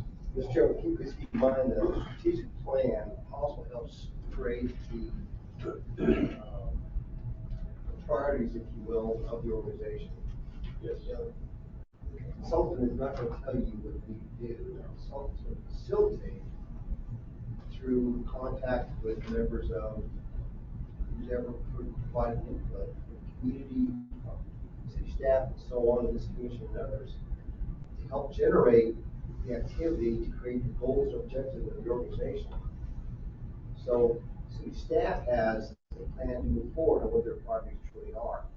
The facilities plan, as Dr. Powell mentioned, is a plan that can be used in conjunction with the strategic plan to move that piece forward. And it could be certainly an element within the strategic plan, that, you know, but it's a separate piece, but it certainly be part of the strategic plan to discuss and align goals and objectives tied to that as well. So keep in mind, this will create the framework for the city staff to be able to line up their needs, their goals, and move forward. Because as it is right now, we kind of figure, you know, we don't have any real trouble with doing a 5 to 10 year plan on the infrastructure of the airport. That Bay is involved in that, our consultants are involved in that. It's common, we do it all the time, and we're good at that. But when we start talking about, you know, what does this look like business-wise? What are the, you know, some of these questions are in there. You know, what are the businesses we want to attract? Where do we want to be in 5 years, business-wise? You know, those type of things. And how do we get there? What are our goals? What are our values? All those things. I could talk to 10 different people in the city and get 10 different answers. But that strat plan really is tied to your mission and vision. Yes. So this document that you provided us with, that's the start of where we need to go, and it gets further fleshed out to go into an RFP situation. Yes. Okay. That would be my recommendation. Like I said, we do have the vehicles that we could use already existing if we chose to pick one of those companies that are in our in those contracts. But I would suggest that we'll get a better product if we go out. Just general discussion then. Anybody opposed to the RFP process and going out to as many as 2 or 3 different engineering outfits to obtain this? So, Mr. Chairman, having said what, the length of time to have a contractor do this is a long time, right, Dr. Powell? And the work to get it done and then put it in place. We're talking quite a amount of time. Is there a faster pace, Scott, that this could be done outside of an RFP process? That's where I suggest contracts that we already have. So we have an on-call engineering contract that we did last year or this year, I don't remember, but there's a dozen companies or something like that. the one thing that, I wanted to stress is airports are different animals. And so, whoever we go with, I would love, I really feel strongly that they need to have airport strategic planning experience, or we're gonna go down rabbit trails that we shouldn't go down. Or they did, you know, and in leading us, we do. So it's much better to use a company like Mead and Hunt that has that experience, or Aviation Management Group, and I'm just naming ones I know, I don't know that many, to be honest. And that's why I was thinking the RFP gives us a shot at a broader group of them. But the only faster, methods that I know of are gonna be that one, is to use existing contracts. Is Mead and Hunt one of those? Oh, yeah. My suggestion, Mr. Chairman, is we think about doing something like that. I think Mead and Hunt does strategic planning for air centers. Right. And not take it from anyone else, I don't know the other vendors. My suggestion is we try to do something along those lines, if there's some organizations already fit, so we don't have this 6 and 12 month delay before we started. Because we've been talking about this for a long time, well, before I arrived on the commission.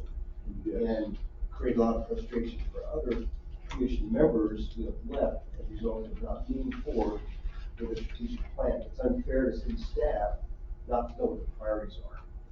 So with that as a recommendation, but also going back to, we can only spend so much money without going to an RFP, right?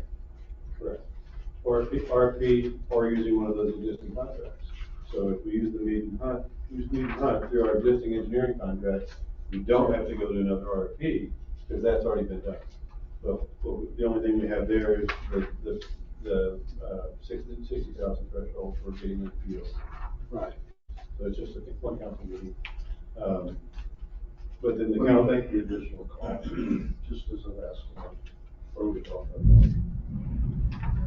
I think we're talking about probably, and again, this is a WAG, but it's at least $50,000.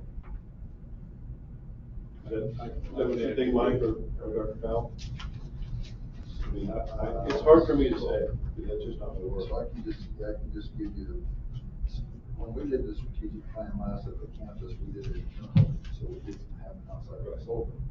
When we did the facility master plan, and we're talking 225 acres, the 20 buildings, it was $160,000. Wow. Just want to say, I don't see it being cheaper than 50, but the cheapest budget, I don't know if Mead and Hunt's gonna be in that range or not. So is it possible to just have a discussion with Mead and Hunt about what we're looking at? We'd have them come and do a presentation. Are you asking if there's a? Well, if we're gonna ask for a price that you're giving them. Well, I think we could, if we want to use Mead and Hunt, and that's what I'm hearing. So, and you seem to be okay with that. So if we want to use Mead and Hunt, and we say, here's what we want, and they say, well, that's gonna be $150,000. Obviously, we can't do that for 50 or 60, or less than 60.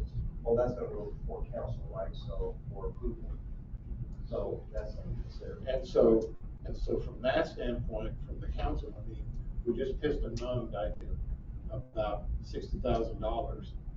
So if it's gonna be 150, is the council not gonna say, why don't we get some other folks? We can answer that.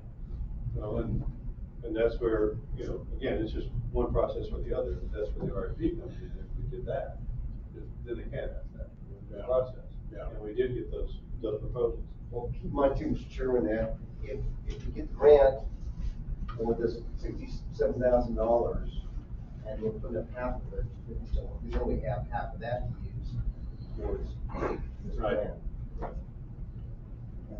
And the other caveat I just want to throw in, Mr. Chair, is, you know, and I was looking for it here, I saw it, but I couldn't relocate it.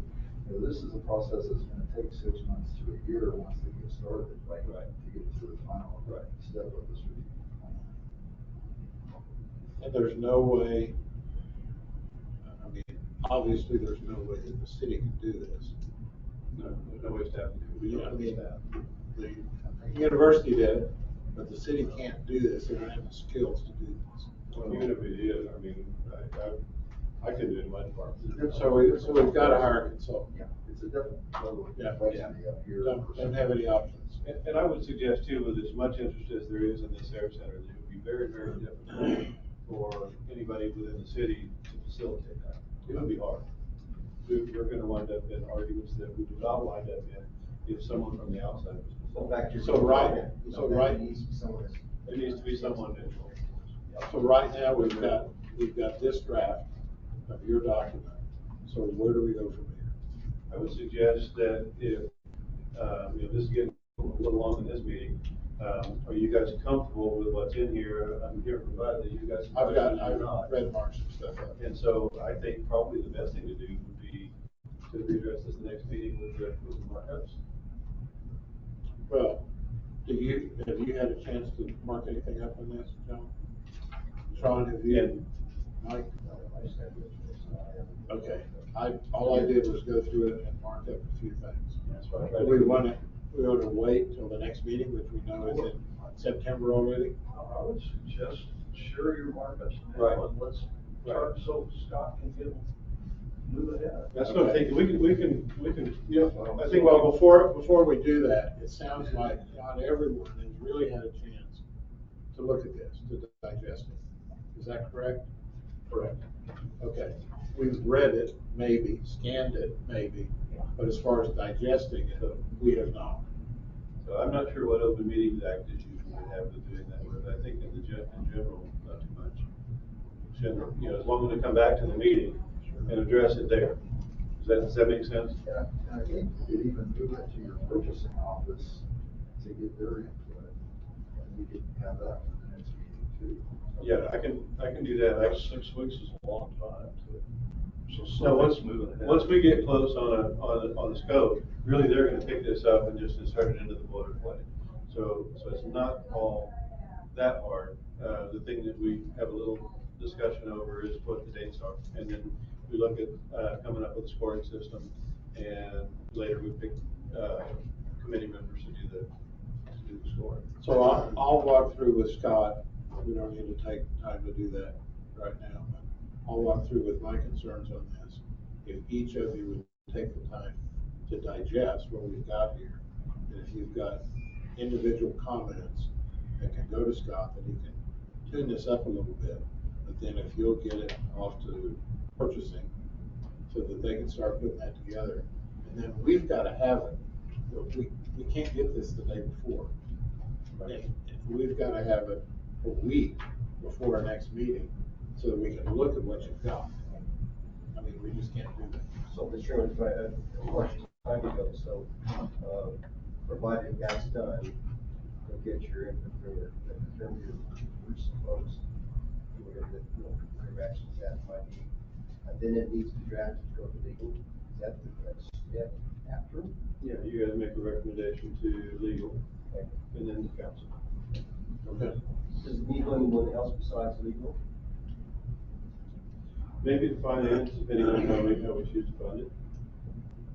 So something to consider is Those two committees. line up as well. Well, it's already gonna take longer than we thought, and then the back end of it is gonna take another 6 or 8 months.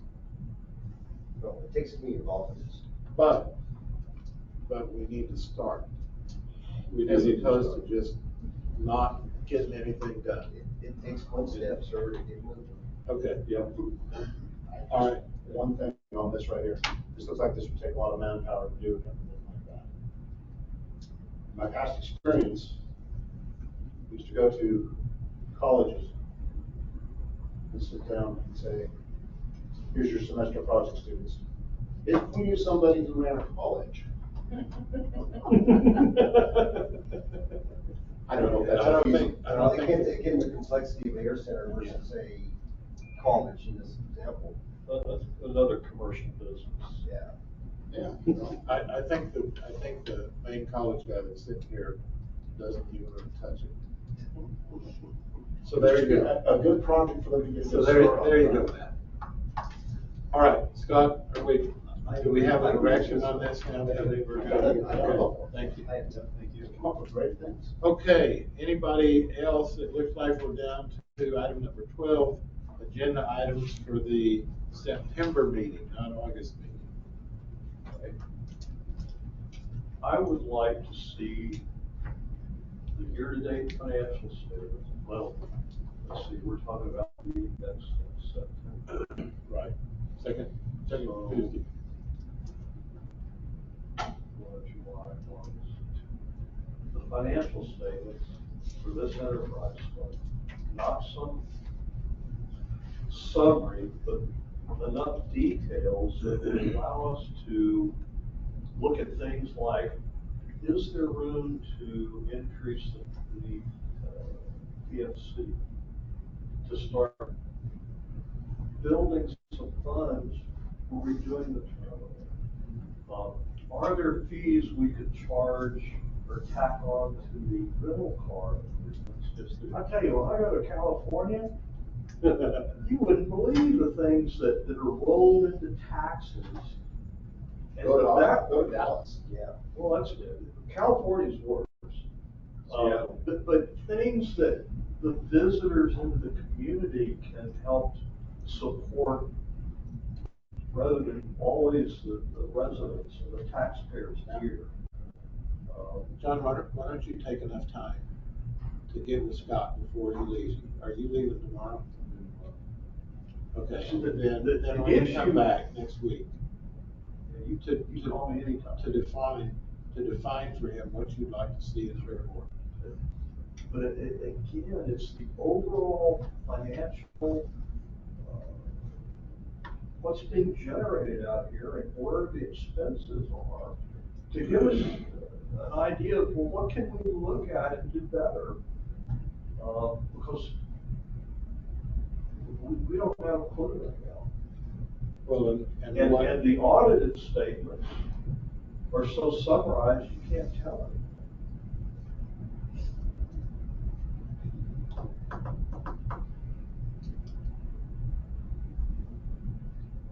I can tell you, we can't do any more PFC, but please lobby for more. We're at our max. We're at the max 450. Yeah. I thought there was something. There is a a year CFC. ago. Well, there was, the AAA had proposed to go to 850 and it failed. We propose it every year. And Congress isn't willing. so along with That's why I answered first. what you just asked for, Scott gave me some information. I didn't text him, or emailed him, I guess, a couple of weeks ago. And so this is our community's facility. I mean, I think we have to look at it from that standpoint. And we, on this commission, represent our community. So we need to be not only conversant on financial stuff, like John's talked about. If you weren't conversant, trying on financial stuff at the university, you wouldn't have a job. They'd boot you. Mr. EDC here would definitely get booted if he didn't know where he was financially. And Matt, where you are, you gotta know where you are financially. So Scott sent me this, and I wanted to just share it with you. I asked the question, the office building that the New Mexico State Health Department had previously leased from the city, was it occupied or not? And I guess we've got some folks from the fire station that are in there now, but they're working for the city, so they're not paying rent. I said, if it's occupied, what's the current monthly lease amount would be? And that's at $12 a square foot. So we need to have a conversation about that, because apparently we don't have any takers at $12 a square foot. No, not that we have signed yet. I say that. Well, if we got somebody, then that's fine. We're working on a couple. However, the key on this thing is, I asked the question, had this thing been leased and there was an offer by the state to lease it, and I don't know what happened there exactly, but it didn't come to fruition. So from that time that offer went away until today, the city has $322,145.50 that it has not gotten in rates. Now, that's something we gotta go fix. And you're speaking about lost revenue this past year, I presume? Yeah, this is from, From that UH. yep, Lease. yep, $322,000. Chairman, you're talking about rent that could have been Had it been leased. for what amount? I think the lease was at $12 a foot. $12 a square foot, Yeah. wound up being 18,000 change. So we turned down a lease for $12 a foot? No. We proposed a different term and the state chose not to accept that term. So that's what killed the. Too short? Too short. We offered, so the lease that I negotiated with the state was a 5-year initial and 3 5-year Extensions. renewals. And with the CPI built in at $12 a square foot to start. So that basically was a 20-year lease. They chose all of their options. And when we took it to council says we don't want to do that. They said we want a 2-year initial with 3 1-year renewals. And the state says can't do it. And they walked away. So from the standpoint of what have we learned, we had a tenant that had been in there for 15 years, At least. at least, at $7 or $8 a foot, $6 or $7 a Yeah, foot. almost 7. Okay, almost $7 a foot, and they wanted to use it still. And we as a community didn't have as good of, sounds like, as good of business sense as maybe we should have had at that level to allow you to do what the state wanted to do. And what does the state want? The state wants long-term, consistent leases. Can you Just put like any kickers? business. Can you put kickers in there? Yes, you can. As long as it's not outrageous, they'll pay that. They do that all the time. But somehow, this entity out here, which we're tasked with attempting to help, couldn't overcome difficulties for $322,000 in revenue to the city. And I don't know how we fix that. I'm not fussing. I don't know how we fix that, but that's an education process that somehow we've got to get across to folks. Because it's utterly ridiculous to take that much money and throw it away. That's crazy. Well, I know, I can guarantee you, I know how hard it is to get tenants. It's really hard. Yeah, we're getting ready to enter a recession potentially and things could get worse. So all I'm doing is I wanted to bring this up to the committee because that's something that we need to consider as we're going through and looking at this. And you and your staff need to identify, I know it doesn't impact your paycheck. I understand that. Doesn't impact mine either, because I don't get one. But that's something that we really need to figure out at the city council level to do a better job of what we're doing. And I'm sure this is not the only example of that. It may be the worst one, but it's not the only one. Yeah, we get $12 a square foot for. The 60-year-old building. Yeah, every building out here is almost functional. I know at one point, I remembered in the newspaper reported, there was a city council person that said it should be $20 a foot. How much? 20. Whoa. Which is nuts. I would say today you're getting closer to that number because of inflation. That trail makes it hard. If you go to the market in Rosberg, New Mexico, it ain't $20 a foot. Not for a building that is in that shape. Yeah, not hardly for Maybe any you're- building. Yeah, exactly, maybe you're very best. So I'm off my soapbox now. I've brought this up, so everybody's absorbed it. Okay, let's go around the table. Matt, have you got anything? I'm good, sir. Mike? Sean? Well, I think that all boils down to the negotiations that are taking place.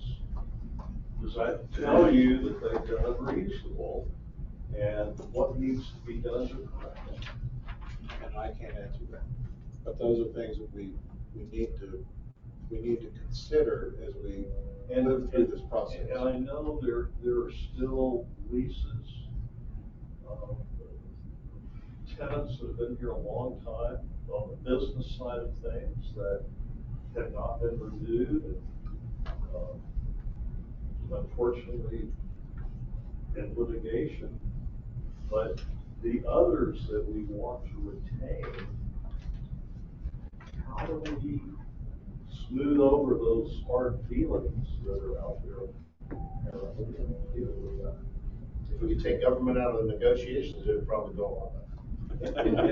And it's disturbing that the EDC. Well, I'm saying that, but the team, department, somehow, somebody else, And works the.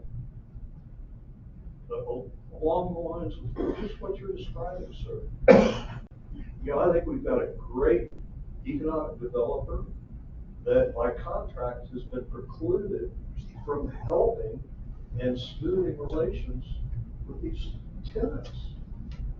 And the city's already contracting with him, but it's like he's an enemy. It is not. So some of these kind of things, I'm hopeful that as we move through this process over the next several months, and I haven't fleshed this out yet because it's kind of just happened today.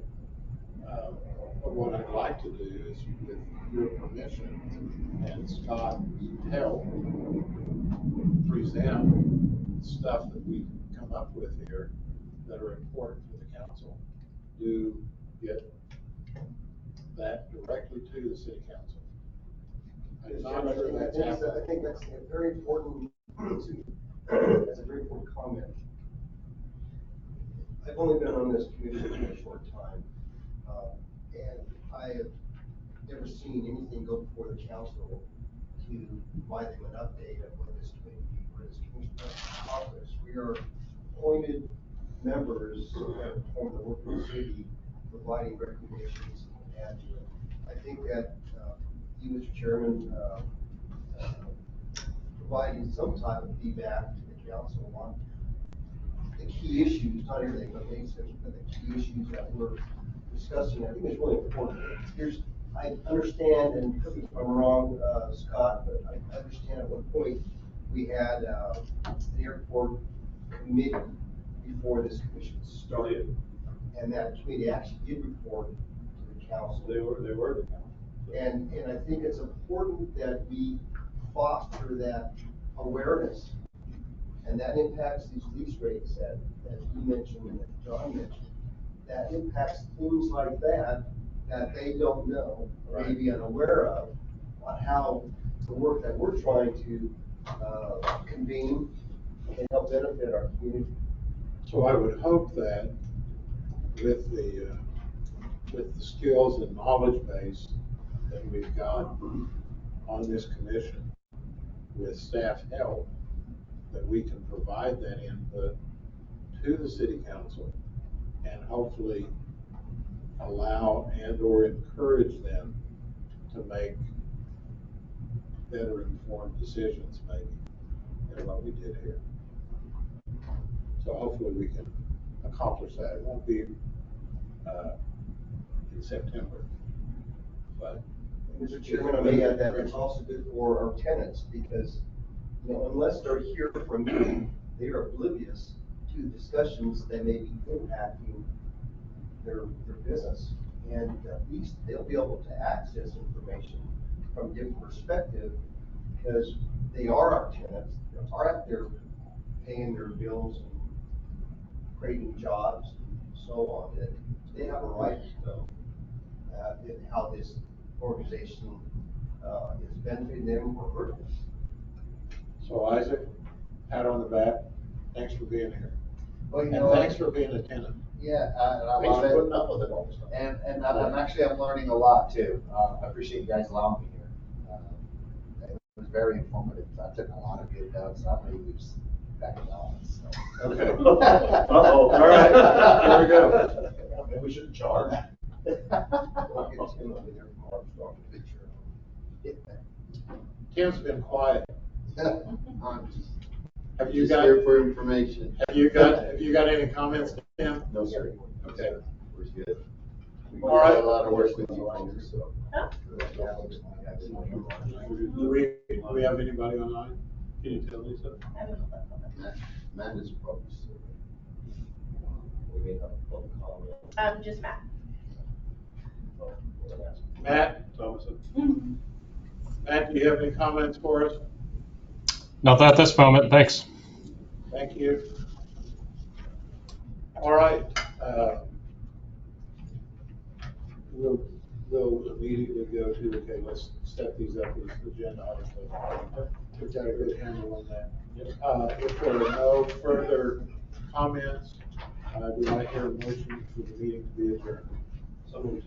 Second, all those in favor signify by saying aye. Need to blink. Aye. Aye. Motion carries. Thank you. Please survive. I'm not sure you can make this one.